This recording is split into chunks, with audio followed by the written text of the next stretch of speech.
নারায়ে তাকবীর, আল্লাহু আকবার। বিজয় আজম সাহেবের আগমন, শুভেচ্ছা স্বাগত। পটুয়াখালীর পক্ষ থেকে লাল গোলাপ শুভেচ্ছা, ওয়েব ফাউন্ডেশনের পক্ষ থেকে লাল গোলাপ শুভেচ্ছা, বরিশালের পক্ষ থেকে লাল গোলাপ শুভেচ্ছা। আল কোরআনের আলো ঘরে ঘরে জানো, মিজানুর রহমান আরজুরের আগমন, শুভেচ্ছার স্বাগতম। নারায়ে তাকবীর। আলহামদুলিল্লাহ, সম্মানিত সুধী, আমরা লক্ষ্য করছি আমাদের মাঝে এসে উপস্থিত হয়েছেন যার জন্য আমরা এতদিন ধরে অধীর আগ্রহ করে বসে আছি।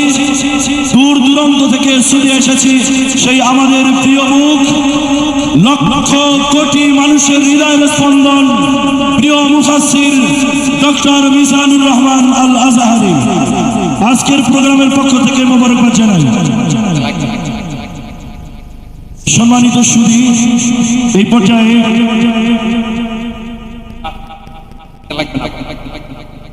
পর্যায়ে আজকের প্রধান মেহমানের হাতে সম্মাননা ক্রেস্ট তুলে দিচ্ছেন বাউফল উন্নয়ন ফোরাম ও পটুয়াখালী ফোরামের সম্মানিত চেয়ারম্যান, সাবেক নেতা, সকলের প্রিয় রাহবার ডক্টর শফিকুল ইসলাম মাসুদ। ক্রেস্ট তুলে দিচ্ছেন ডক্টর শফিকুল ইসলাম মাসুদ। পটুয়াখালী বাসীর পক্ষ থেকে মোবারকবাদ জানাচ্ছি। সাথে সহযোগিতা করছেন ডক্টর শেখ জামাল উদ্দিন ও ডক্টর শফিকুল ইসলাম মাসুদ। এই পর্যায়ে আজকের প্রোগ্রামের অন্যতম মেহমান আলতাফ হোসেন চৌধুরীর হাতে ক্রেস্ট সম্মাননা তুলে দিচ্ছেন আজকের প্রোগ্রাম সম্মানিত প্রধান বক্তা ডক্টর শফিকুল ইসলাম মাসুদ ও শেখ জামাল উদ্দিন।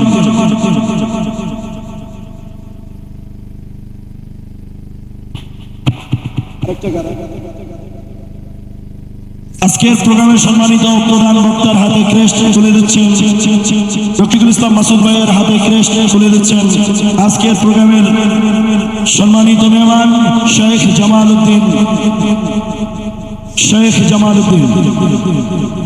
আজকের প্রোগ্রামের পক্ষ থেকে সম্মানিত মেহমান বৃন্দদেরকে আন্তরিক মুখ জানাই।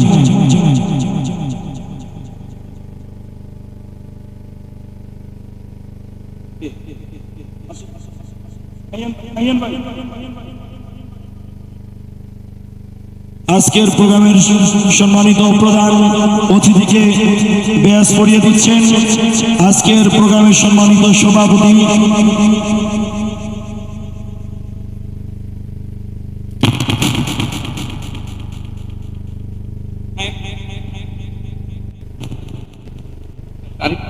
সংগ্রামী পটুয়াখালীবাসী, আজকের এই ঐতিহাসিক তাফসীরুল কুরআন মাহফিলে এই পর্যায়ে তাফসীর পেশ করবেন আন্তর্জাতিক খ্যাতি সম্পন্ন মুফাসসিরে Quran, Islamic scholar doctor Mizanur Rahman Azhari.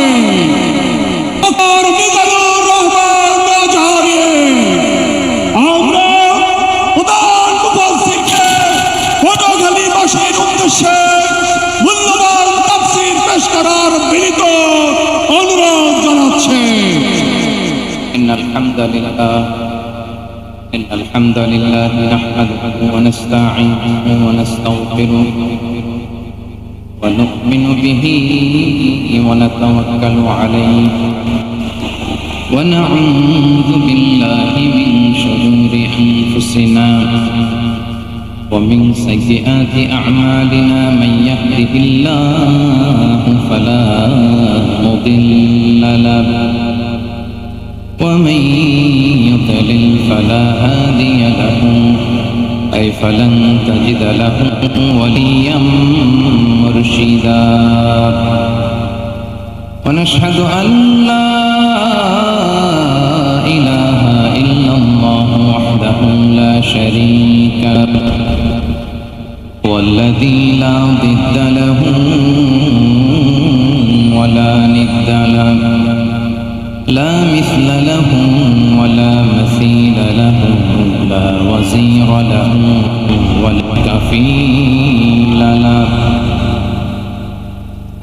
لا شبه له ولا شبيه له لا ولد له ولا والد له وهو الواحد الفرد الصمد لم يلد ولم يولد ولم يكن له كفوا أحد ونشهد أن سيدنا ونبينا وحبيبنا وبشيرنا نذيرنا وطبيبنا وطبيب قلوبنا وحبيبنا وحبيب ربنا محمدا عبد الله ورسوله أرسله بالحق بشيرا ونذيرا وداعيا إلى الله بإذنه وسراجا منيرا أما بعد فقد قال الله تعالى في كلامه المجيد وفي فرقانه الحميد أعوذ بالله من الشيطان الرجيم بسم الله الرحمن الرحيم وإن يمسسك الله بضر فلا كاشف له إلا هو وإن يردك بخير فلا راد لفضله يصيب به من يشاء من عباده وهو الغفور الرحيم إن الله وملائكته يصلون على النبي يا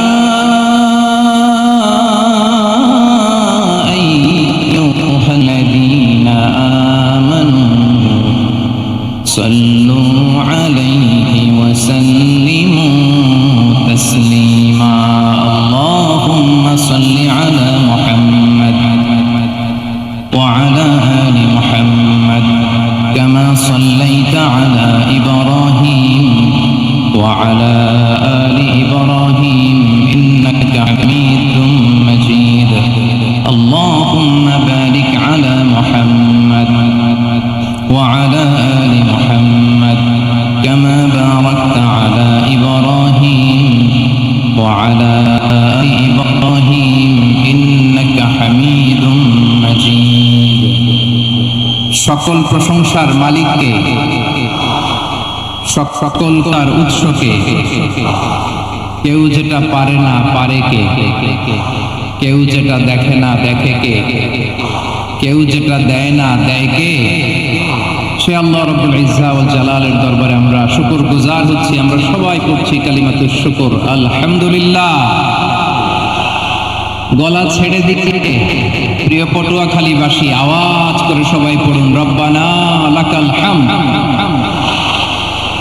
Hamdan কাসীরান তাইয়িবান মুবারাকান ফি ইয়া রাব্বি লাকাল হামদু কামা ইয়ানবাগি লিজালালি ওয়াজহিকা ওয়া আযীমি সুলতানিকা لك الحمد بالإيمان لك الحمد بالإسلام لك الحمد بالقرآن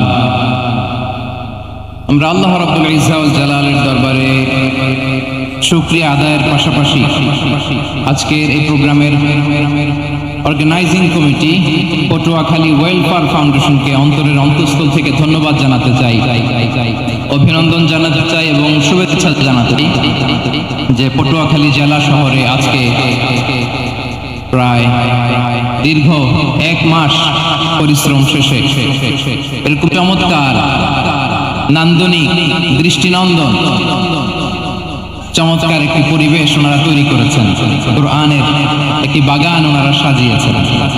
আমরা শুরুতেই পটুয়াখালী ওয়েলফেয়ার ফাউন্ডেশনকে অন্তরের অন্তঃস্থল থেকে ধন্যবাদ জানাতে চাই, শুকরিয়া জানাতে চাই। ধন্যবাদ জানাতে চাই আজকের প্রোগ্রামের সম্মানিত সভাপতি অ্যাডভোকেট মোহাম্মদ নাজমুল আহসান ভাইকে।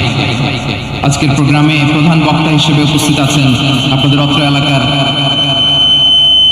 গণমানুষের নেতা, মাটি মানুষের নেতা ডক্টর মোহাম্মদ শফিকুল ইসলাম মাসুদ, সাবেক জাতীয় ছাত্র নেতা ও চেয়ারম্যান বাউফল উন্নয়ন ফোরাম ও পটুয়াখালী ফোরাম। প্রধান অতিথি হিসেবে আজকের প্রোগ্রামে আসন অলঙ্কৃত করেছেন এয়ার ভাইস মার্শাল অবসরপ্রাপ্ত আলহাজ আলতাফ হোসেন চৌধুরী, সাবেক স্বরাষ্ট্র বাণিজ্য মন্ত্রী এবং প্রজাতন্ত্র। বিশেষ অতিথি হিসেবে অত্র এলাকার অনেক গণ্যমান্য ব্যক্তিবর্গ আমাদের আজকের এই প্রোগ্রামে উপস্থিত হয়েছে। এই প্রোগ্রামে উপস্থিত আছেন পটুয়াখালী জেলার বিশিষ্ট ব্যবসায়ী বৃন্দ, চাকরিজীবী বৃন্দ, ছাত্র ভাইয়েরা, পর্দার আড়ালে আমার মায়েরা, বোনেরা,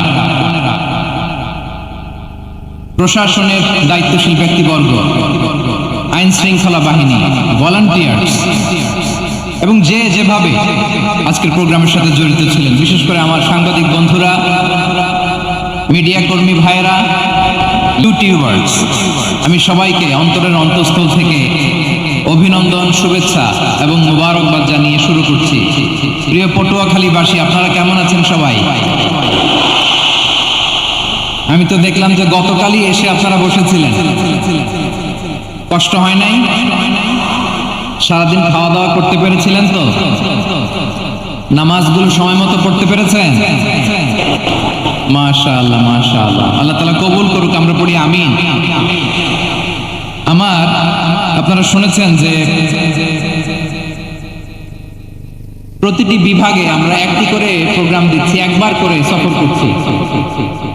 তারই ধারাবাহিকতায় বরিশাল বিভাগের এই প্রোগ্রাম আমাদের মাসুদ ভাইয়ের কারণে বাধ্য হয়ে আমাকে পটুয়াখালীতে দিতে হয়েছে। মাসুদ ভাই এমন ভাবে ধরেছেন, রিকোয়েস্ট করেছেন, সেটাকে ডিনাই করার, রিজেক্ট করে দেওয়ার সুযোগ আর হয়নি। আলহামদুলিল্লাহ, খুব চমৎকার একটি শহর, অসাধারণ একটি করি। আমি উপর থেকে দেখছিলাম, খুব গোছানো, খুবই গোছানো সুন্দর একটি শহর, আলহামদুলিল্লাহ। আর পাশেই আছে আপনাদের বিশাল সমুদ্র সৈকত, যেখান থেকে সূর্যোদয় সূর্যাস্ত একসাথে দেখা যায়, ঠিক কিনা বলেন? বরিশাল বিভাগের প্রতি আগে থেকেই আমার আলাদা একটা টান, দুটো কারণে।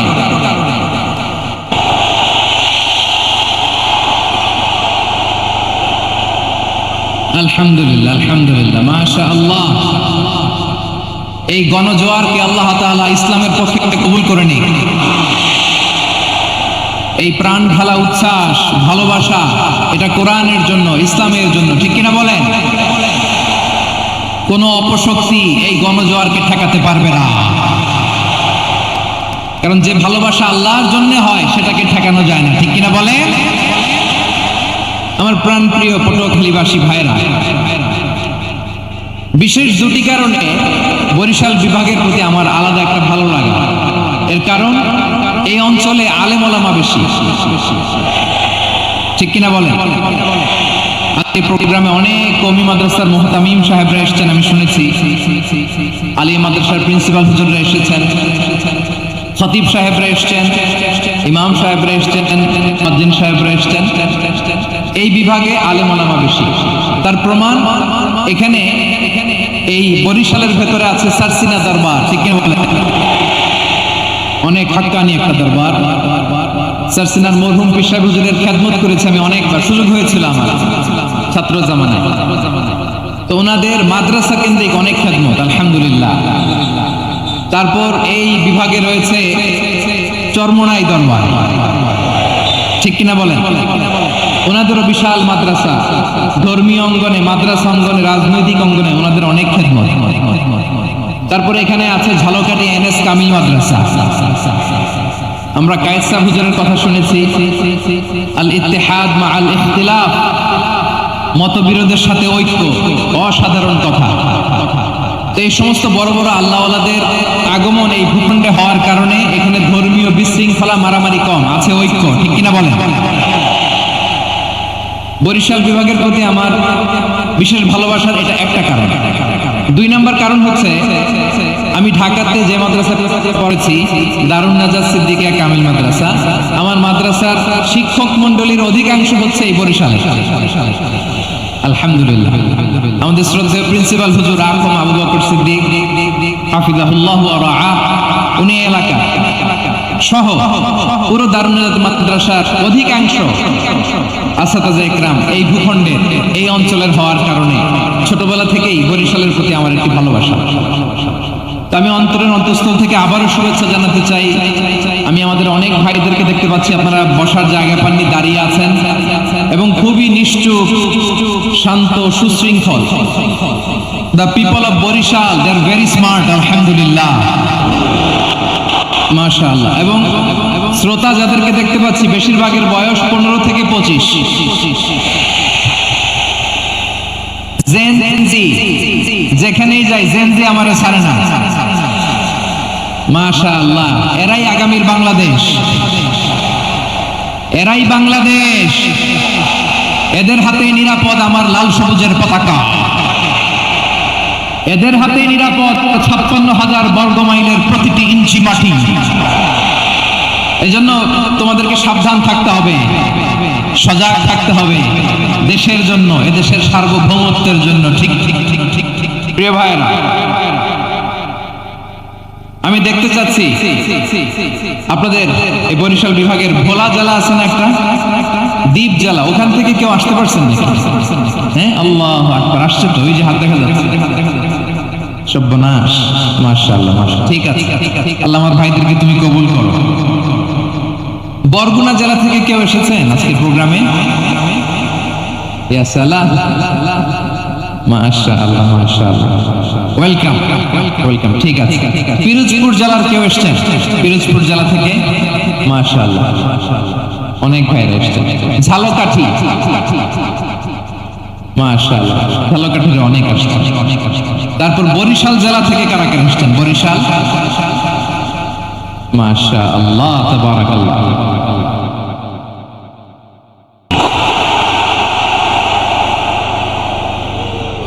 মাশাআল্লাহ, মাশাআল্লাহ, মাশাআল্লাহ। আল্লাহ তুমি কবুল করো, আল্লাহ তুমি কবুল করো। লিল্লাহি তাকবীর, লিল্লাহি তাকবীর। হাত নামান। প্রিয় ভাই, আসুন আমরা কাল বিলম্ব না করে আজকের পটুয়াখালী জেলা শহরের, মাশাআল্লাহ, ওই যে লক্ষ্মীপুর থেকে আমাদের ভাই এসে প্লেকার্ড নিয়ে দাঁড়াইছে। ঠিক আছে, প্লেকার্ড দেখেছি। ফিয়ামানিল্লাহ।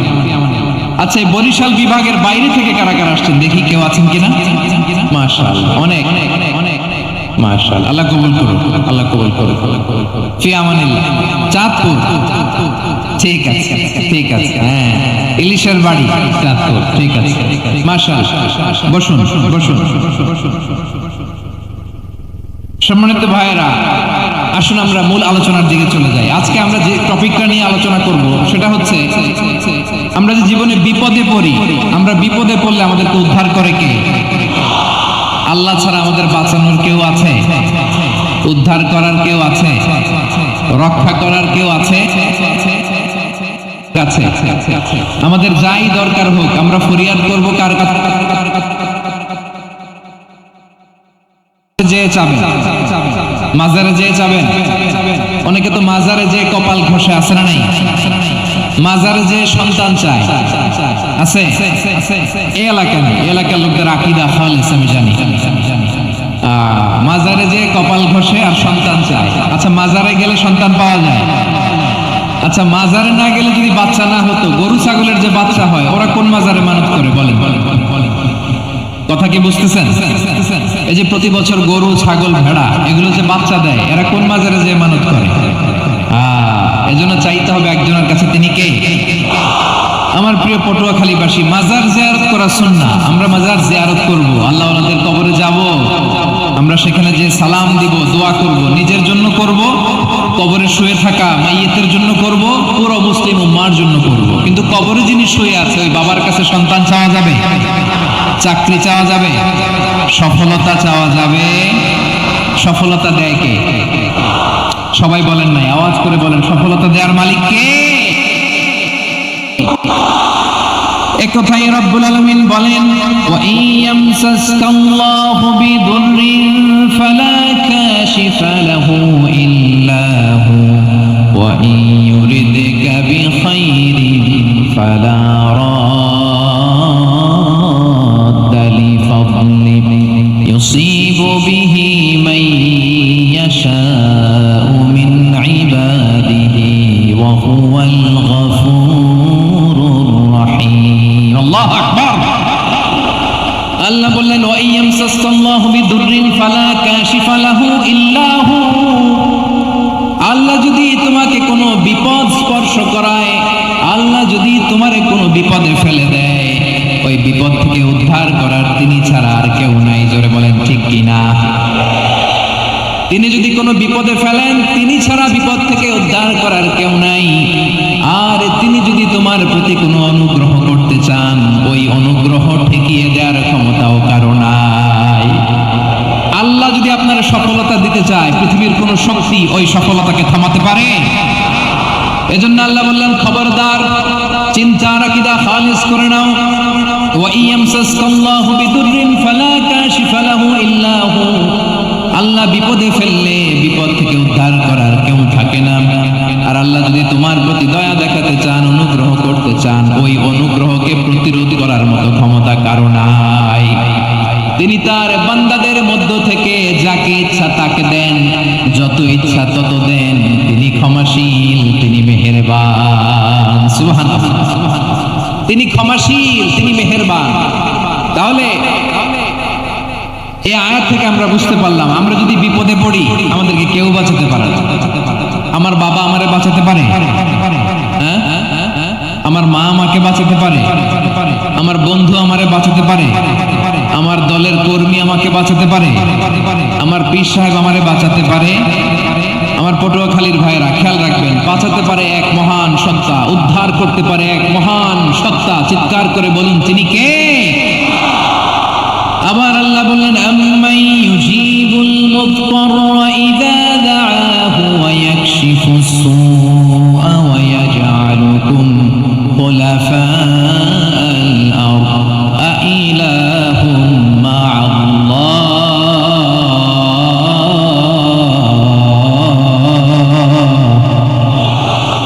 ক্বালিলাম মা তাযাক্কারুন। রব্বুল আলামিন বলেন, বিপদে পড়ে কাতর কণ্ঠে চিন্তাগ্রস্ত হয়ে যখন কেউ ফরিয়াদি হয়ে আল্লাহর ডাকে হাত তোলে, তখন ওই ব্যক্তির ডাকে সাড়া দেয় কে? সবাই বলুন। কাতর কণ্ঠে, বিপন্ন অবস্থায় আপনি যখন কেঁদে কেঁদে হাত তুলে আপনার দুঃখের কথা জানান, আপনি যখন ডাকেন তারে, তখন আপনার ডাকে সাড়া দেয় কে? আল্লাহ বলে, আমি সাড়া দেই। তোমাদের বিপদকে মুক্ত করে দেয় কে? ওই আল্লাহর সাথে কোন উপাস্য আছে নাকি? কিন্তু খুব অল্প সংখ্যক লোকই তোমরা উপদেশ গ্রহণ করো। কথাটা কার? তাহলে বিপন্ন মানবতা যখন কাঁদে, মানুষ যখন বিপদে পড়ে নিরুপায় হয়ে ফরিয়াদ করে, তার ডাক শোনার কেউ নাই একজন ছাড়া। চিল্লায় বলেন তো তিনি কে? এজন্য আমরা ফরিয়াদের হাত কার দিকে তুলব? প্রিয় পটুয়াখালী বলেন, ফরিয়াদের দুটো হাত আমরা কার দিকে তুলব? এবং খেয়াল রাখতে হবে, মাথার সাথে সেট করে নিতে হবে, আল্লাহ ছাড়া আমাকে উদ্ধার করার কেউ নাই। এই পৃথিবীতে কেউ আপন না। প্রিয় ভাই, বিপদে পড়লে বোঝা যায় কেউ আপন না। আপন শুধু একজন মহান সত্তা, তিনি কে? এটা কি আপনারা খেয়াল রাখতে পারবেন? হ্যাঁ, বিপদে আপদে কেউ আমাদের বাঁচাতে পারে না, তরাতে পারে না, মুক্তি দিতে পারে না, উদ্ধার করতে পারে না, একমাত্র আমার প্রভু ছাড়া, আল্লাহ ছাড়া। চিল্লায় বলেন ঠিক কিনা? এবং প্রিয় পটুয়াখালীর ভাইয়েরা, মাথার সাথে এটা সেট করে নিতে হবে যে আমাদের পুরো জীবনটাই পরীক্ষা, পুরো জীবনটাই কি, the life is a test, পুরো জীবনটাই পরীক্ষা। এই জীবনে বিপদ আসবে, আপদ আসবে, পরীক্ষা আসবে, সবার জীবনে এটা থাকে। এক একজনের পরীক্ষা এক এক রকম। আমার পরীক্ষা এক রকম, মাসুদ ভাইয়ের পরীক্ষা একরকম করেন। কাউকে আল্লাহ অসুস্থ বানিয়ে পরীক্ষা করেন। কেউ দেখবেন যে দুরারোগ্য ব্যাধিতে আক্রান্ত, ডাক্তার বলেছে আর সময় নাই, দুরারোগ্য ব্যাধি, ক্যান্সার, যার নেই কোনো অ্যান্সার, তার জন্য পরীক্ষা হচ্ছে এই রোগ। আরেক লোক দেখবেন তার আবার রোগ বালাই নাই, মাশাআল্লাহ, তাকে আল্লাহ তাআলা আর্থিক দৈন্যতা, দারিদ্রতা দিয়ে পরীক্ষা করছেন। এরকম আছে না নাই? টাকা পয়সা নাই, দিন আনে দিন খায়, যা আছে তাতে চলে না, এটা তার জন্য পরীক্ষা। আবার আরেক শ্রেণীর লোক দেখবেন তাকে আল্লাহ অসুস্থতাও দেয় নাই, দারিদ্রতাও দেয় নাই, তার দাম্পত্য জীবনের সমস্যা আছে না নাই? স্ত্রী কথা শোনে না, অথবা ছেলে মেয়ে কথা শোনে না। তাহলে পরীক্ষা সবার জীবনে আছে, এক একজনের পরীক্ষাটা এক এক রকম। আল্লাহ তাআলা দেখতে চায় যে এই পরীক্ষার সময় আমরা কিরকম রেসপন্স করি, how to deal with the test, কিভাবে এই বিপদ আপদ পরীক্ষাগুলোকে আমরা হ্যান্ডেল করব, ডিল করব, এটা হচ্ছে আজকের আলোচনার বিষয়। বুঝতে পেরেছেন সবাই আমার প্রিয় ভাইরা? তাহলে পরীক্ষাময় আমাদের জীবন, বিপদ আপদ পরীক্ষা, এটা মানুষের পিছু ছাড়ে না। সবার জীবনে পরীক্ষা আছে, নবীদের জীবনেও পরীক্ষা ছিল। সাহাবারা জিজ্ঞেস করেছেন, ইয়া রাসূলুল্লাহ, আইয়ুন নাসি আশাদ্দু বালাআন ফিদ দুনিয়া, এই দুনিয়ার বুকে কাদের পরীক্ষা সবচেয়ে বেশি? বিশ্বনবী বলেছেন, আল আম্বিয়া, এই পৃথিবীতে সবচেয়ে বেশি পরীক্ষা আল্লাহ তাআলা নিয়ে থাকেন নবীদের। কাদের? নবীদের। সুম্মাল আমসাল ফাল আমসাল, এরপরে নবীদের পরের স্তরে যারা, তাদের পরীক্ষা। এরপরে তাদের পরের স্তরে যারা, তাদের পরীক্ষা। সিদ্দিকীনদের, শুহাদাদের, সালিহিনদের, আল্লাহওয়ালাদের, যার ঈমান যত মজবুত তার জীবনে পরীক্ষাও তত বেশি। চিল্লায় বলেন ঠিক কিনা? তাহলে মুমিনরা, বিশ্বাসীরা, আমরা কি পরীক্ষা বিপদ আপদে ভয় পাই? হ্যাঁ, বিপদ দেখলে ভয় লাগে আপনাদের? ভয় লাগে? হ্যাঁ, না, মুমিনরা বিপদে ভয় পায় না, তারা হতাশ হয় না, সুবহানাল্লাহ, তারা নিরাশ হয় না। বিশ্বাসীরা হাল ছেড়ে দেয় না, তারা ভরসা রাখে একজনের উপর। চিল্লায় বলতে হবে তিনি কে? কারণ মুমিন জানে the grief isn't permanent, the test isn't permanent, the struggle in our life isn't permanent. আমাদের জীবনের দুঃখ, কষ্ট, স্ট্রাগল, এগুলো পার্মানেন্ট নয়। after every difficulties there is an ease, সব কষ্টের পরে একটা সুখ আছে না নাই? রব্বুল আলামিন বলেন, ফাইন্না মাআল উসরি ইউসরা, ইন্না মাআল উসরি ইউসরা, ভয় পেও না, চিন্তা করো না, কষ্টের সাথেই আমি রেখে দিয়েছি স্বস্তি। সুবহানাল্লাহ বলেন। মুমিন জীবনে বিপদ যত বেশি, কষ্ট যত বেশি, তার সামনে সফলতা তার চেয়েও বেশি। ঠিক কিনা বলেন? কারণ বিশ্বাসীরা জানে রাত্রি যত গভীর হয়, সুবহে সাদিকের সময় তত আগাতে থাকে। গর্ভবতী নারীর পেটের ব্যথা যত বাড়তে থাকে, ঘরে নতুন মেহমান আগমনের সময় ঘনাতে থাকে। মুমিনদের উপর বিপদ, অত্যাচার, আপদ, পরীক্ষা যত বাড়তে থাকে, কালেমার পতাকা উড্ডয়নের সময় কাছে আসতে থাকে। বিশ্বাসীদের এগুলো হিসাব মেলানো অনেক আগে, এগুলো অনেক আগে হিসাব মেলানো। দুঃখের আধার শেষে সুখের আলো মিটি মিটি হাসে। চিল্লায় বলেন ঠিক কিনা? দুঃখের আধার শেষে আলোর প্রভাত হাসে, হতাশার কালো মেঘে যায় গো ভেসে, হতাশার কালো মেঘে যায় গো ভেসে। দুঃখের আধার শেষে আলোর প্রভাত হাসে, হতাশার কালো মেঘে যায় গো ভেসে, হতাশার কালো মেঘে যায় গো ভেসে। কোরআনের পাতায় পাতায় দেখো ঈমানের পথ ঢাকা ব্যথার কাটায়। কোরআনের পাতায় পাতায় দেখো ঈমানের পথ ঢাকা ব্যথার কাটায়। ভেঙে পড়ো না কভু হতাশ হয়ে,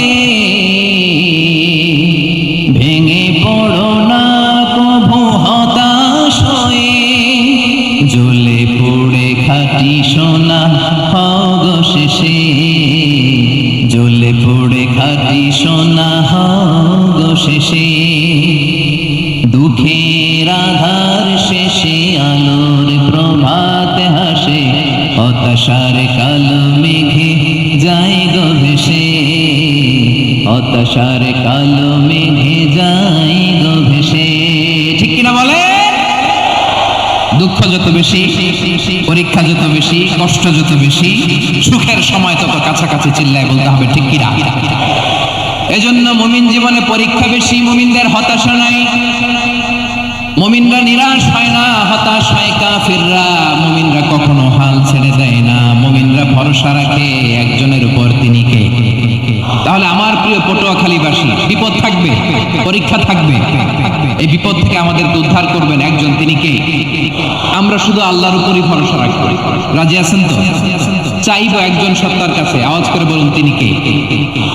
একজন সত্তার কাছে চাইবে। বিশ্বনবী ওনার চাচাতো ভাই আব্দুল্লাহ ইবনে আব্বাস রাদিয়াল্লাহু তাআলা আনহুকে বললেন, ইয়া আব্দুল্লাহ ইবনে আব্বাস, হে আব্দুল্লাহ ইবনে আব্বাস, ইদা সাআলতা ফাসআলিল্লাহ, যখন চাইবে আল্লাহর কাছে চাও।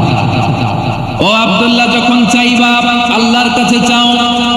ওয়া ইদা ইসতাআনতা ফাসতাইন বিল্লাহ, যখন সাহায্য চাইবা আল্লাহর কাছে ফরিয়াদ করো। জেনে রেখো ও আব্দুল্লাহ, ওয়া'লাম আন্নাল উম্মাতা লাউ ইজতামাআত আলা আন ইয়ানফাউকা বিশাইইন লাম ইয়ানফাউকা ইল্লা বিশাইইন ক্বাদ কাতাবাহু আল্লাহু লাক। ও আব্দুল্লাহ, জেনে রেখো, মনে রেখো, গোটা বিশ্বের সবাই মিলে যদি তোমার উপকার করতে চায় ততটুকুই তারা করতে পারবে যতটুকু আল্লাহ তোমার নসিবে সেটা লিখে রেখেছে। ঠিক কিনা বলেন? আর যদি গোটা বিশ্বের সবাই মিলে তোমার বিরুদ্ধে কনস্পাইরেসি করে, ষড়যন্ত্র করে, গোটা বিশ্বের সবাই মিলেও যদি তোমার ক্ষতি করতে চায় ততটুকুই শুধু পারবে যেটা আল্লাহ তোমার জন্য বরাদ্দ রেখেছে। যতটুকু আল্লাহ তাআলা তোমার জন্য বরাদ্দ রেখেছে অতটুকুই ক্ষতি করতে পারবে, আর এক চুল বেশিও করতে পারবে না, কমও করতে পারবে না। চিল্লায় বলেন ঠিক কিনা? এজন্য আমরা চাইবো কার কাছে? সবাই বলেন নাই, আওয়াজ করে বলেন কার কাছে? সব সময় আমরা আল্লাহর কাছে চাইবো, বিপদে আপদে, সুখে দুঃখে, সচ্ছল অবস্থায় অসচ্ছল অবস্থায়, পরাজয়ের সময় বিজয়ের সময়, সব সময় আমরা ভরসা রাখবো কার উপর? সবাই বলুন। একদল লোক আছে যারা বিপদে পড়লে আল্লাহরে ডাকে, আছে না নাই? পটুয়াখালীতে মাশাআল্লাহ নাই।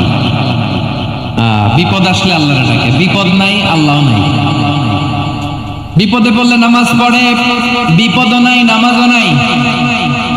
বিপদে পড়লে জিকির করে, বিপদ যখন চলে যায় ওদের জিকিরও বন্ধ হয়ে যায়। এরকম আছে না নাই? কিছু লোক দেখবেন পরীক্ষা আসলে নামাজ পড়ে, আছে আছে জেনজি, আওয়াজ করো, এরকম আছে? এই কমন পড়ে গেছে, কমন পড়ছে। দেখবেন পরীক্ষার সময় নামাজ পড়ে, পরীক্ষাও নাই নামাজও আছে। এরকম কিছু লোক আছে অসুস্থ হলে আল্লাহরে বড্ড ভালোবাসে, আল্লাহরে খুব ডাকে। অসুস্থ হইলে অসুস্থতাও নাই, আল্লাহ স্মরণও নাই।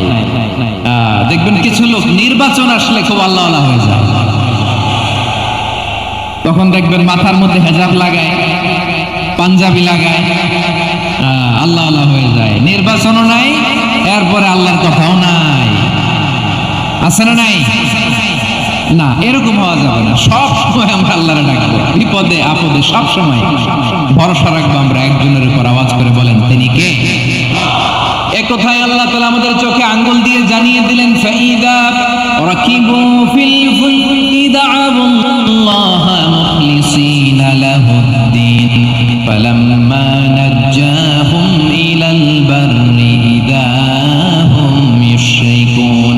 আল্লাহ বলে একদল লোক আছে তারা যখন নৌযানে চড়ে, জলযানে চড়ে, সাগরের মধ্যে যখন জাহাজে চড়ে, লঞ্চে চড়ে, তারা যখন তুফানের সম্মুখীন হয় তখন তারা আল্লাহরে বড্ড বেশি ডাকে, একান্ত ভাবে ডাকে, বিশুদ্ধ চিত্তে ডাকে। আবার তুফান থেকে তাদেরকে সেফ জোনে নিয়ে, নিরাপদ জোনে নিয়ে যখন বন্দরে আমি আল্লাহ তাদেরকে ভিড়িয়ে দেই, ওই লোকগুলো আবার আমি আল্লাহর সাথে শিরিক করে। এরকম আছে না নাই? জাহাজে উঠছে, সাগরের মাঝখানে তুফান, ওই সময় দেখবেন আল্লাহ কারে কয়। এই কথা তো আপনাদেরকে বোঝানো সহজ, আপনারা তো নদীর দেশের মানুষ। লঞ্চে চড়েন নাই কারা কারা দেখি? লঞ্চে চড়ছেন? হ্যাঁ, লঞ্চে চড়ে নাই এরকম একজনও নাই এখানে। আচ্ছা, লঞ্চে উঠছেন কে কে দেখি? মাশাআল্লাহ, মাশাআল্লাহ, মাশাআল্লাহ। ঠিক আছে, আপনাদের বোঝানো সহজ। আচ্ছা, লঞ্চে উঠে তুফানের সম্মুখীন হয়েছেন, জলোচ্ছ্বাস, সবাই মাশাআল্লাহ। এই ওয়াজ তো আপনাদের মুখস্থ, ঠিক কিনা বলেন? আমার বলার দরকার নাই, বলেন। মাঝ নদী, তুফান, জলোচ্ছ্বাস, জলের মধ্যে উচ্ছ্বাস, ঢেউ, টর্নেডো, সাইক্লোন, মেঘের ঘনঘটা, পরিবেশ ঘুটঘুটে অন্ধকার, লঞ্চ একবার এদিকে আরেকবার ওইদিকে, ভিতরে কি অবস্থা হয় বলেন তো? হ্যাঁ, তখন মুসলিম আল্লাহর ডাকে, হিন্দু আল্লাহর ডাকে, ঠিক কিনা বলেন? আস্তিক আল্লাহর ডাকে, নাস্তিক আল্লাহর ডাকে, ঠিক কিনা? লঞ্চের ভেতর, স্টিমারের ভেতর কান্নারের রোল পড়ে যায়, চিৎকারের রোল পড়ে যায়, সবার মুখ দিয়ে শুধু একটা আওয়াজ, লা ইলাহা, লা ইলাহা, লা ইলাহা, সুবহানাল্লাহ, আলহামদুলিল্লাহ, লা ইলাহা। আল্লাহ নামের জিকির করবে যারা, আল্লাহর কাছে প্রিয় তারা, আল্লাহর কাছে প্রিয় যারা, জান্নাতে প্রবেশ করবে তারা, জোরে লা ইলাহা, লা ইলাহা ইল্লাল্লাহ, লা ইলাহা ইল্লাল্লাহ, মুহাম্মাদুর রাসূলুল্লাহ সাল্লাল্লাহু আলাইহি ওয়াসাল্লাম। আমার প্রিয় পটুয়াখালীবাসী, তাহলে লঞ্চের ভেতরে যখন আমরা তুফানের মধ্যে পড়ি, তখন সবাই মিলে আমরা একটা নামের জিকির করি। নামটা কার? মুসলমানেরাও ডাকে, হিন্দুরাও ডাকে, আস্তিকও ডাকে, নাস্তিকও ডাকে, সবাই ডাকে একজনকে, তিনি কে? আবার দেখবেন ওই আল্লাহ তুফানের পরে, ঝড়ের পরে ওই লঞ্চটাকে যখন সদর ঘাটে ফিরিয়ে দেয়, আবার আমরা নাফরমানি শুরু করে দেই। সে কথাই আল্লাহ বললেন, ফাইদা রাকিবু ফিল ফুলকি দা'উল্লাহ মুখলিসিনা লাহুদ্দীন ফালাম্মা নাজ্জাহুম ইলাল বাররি ইযা হুম ইউশরিকুন।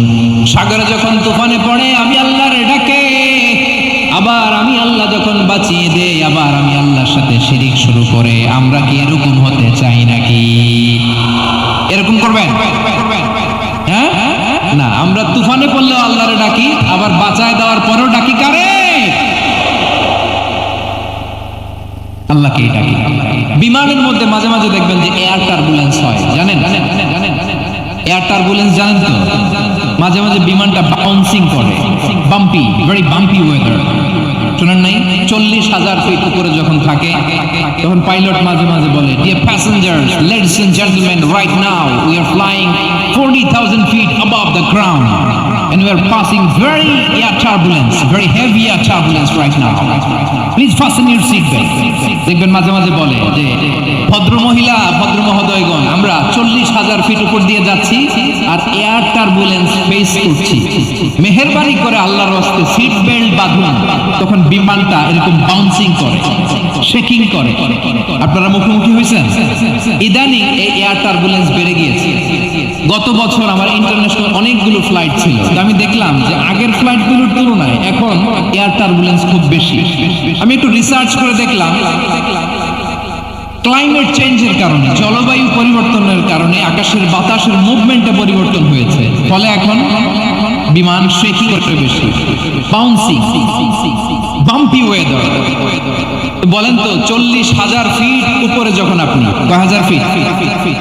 সবাই বলুন কয় হাজার ফিট? 40,000 ফিট উপরে যখন আপনি, তখন যখন বিমানটা এরকম বাউন্সিং করে, সবাই যখন ভমিটিং করে বিমান নষ্ট করে দেয়, বমি করে, তখন বাঁচানোর কে আছে আল্লাহ ছাড়া? কেউ আছে? ওই মুহূর্তেও সবাই মিলে একজনের ডাকে আওয়াজ করে বলেন তিনি কে? মাঝে মাঝে কিছু সোশ্যাল মিডিয়ায় কিছু ভিডিও পাওয়া যায় যে হেভি যখন এয়ার টার্বুলেন্স হয় 10 সেকেন্ড 15 সেকেন্ডের কিছু ভিডিও পাওয়া যায়, বিমানটা এরকম বাউন্সিং করছে, বাম্পি ওয়েদার, কাঁপছে, মানুষগুলো বমি করছে, অক্সিজেন মাস্কগুলো সব ঝুলে পড়েছে, বিমানটা শুধু কাঁপছে। তখন দেখবেন বিমানের ভেতরেও এরকম লঞ্চের মতো চিৎকার আছে না নাই? বিমানের ভেতরেও তখন চিৎকার। গত বছর হিথ্রো এয়ারপোর্ট থেকে সিঙ্গাপুর এয়ারলাইন্সের একটা ফ্লাইট হিথ্রো টু চাঙ্গি একটা ফ্লাইটে এমন বেশি এয়ার টার্বুলেন্সের শিকার হয়েছিল ওই এয়ারক্রাফটটা, 33 জন যাত্রী সেখানে আহত হয়েছে, একজন যাত্রী নিহত হয়েছে। কেবিন ক্রুজ এয়ার হোস্টেস যারা আছে, একজনের নাক ফেটে, চোখ ফেটে, কপাল ফেটে, ব্লিডিং হয়ে শয়লা। প্রিয় ভাইরা, 40,000 ফিট উপরে বিমানটা যখন কাঁপবে, তখন আমাদেরকে আল্লাহ ছাড়া আর কেউ বাঁচানোর আছে?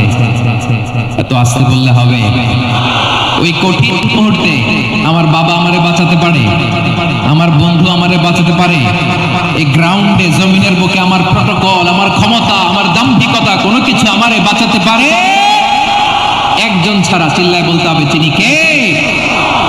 সে আল্লাহ বললেন, গোলাম আমি বিপদের সময় ঠিকই তোমাদের বাঁচিয়ে নেই। ওই বিমানের ভেতরে 40,000 ফিট উপরে যখন তোমরা এয়ার টার্বুলেন্সের শিকার হও, তখন নাস্তিকও আল্লাহর ডাকে, হিন্দু আল্লাহর ডাকে, জোরে বলেন ঠিক কিনা? আবার বিমানটা যখন শান্ত হয়ে যায়, একটু পরেই বিমানের স্ক্রিনের মধ্যে হিন্দি সিনেমা খোঁজে। বিমানের স্ক্রিনে কিন্তু বিশাল ওখানে আফলাম ফিল্মের একেবারে বোঝাই করা। বিমানটা শান্ত হলে আবার হিন্দি সিনেমা দেখা শুরু করে। একটু আগে ডাকছিল কারে?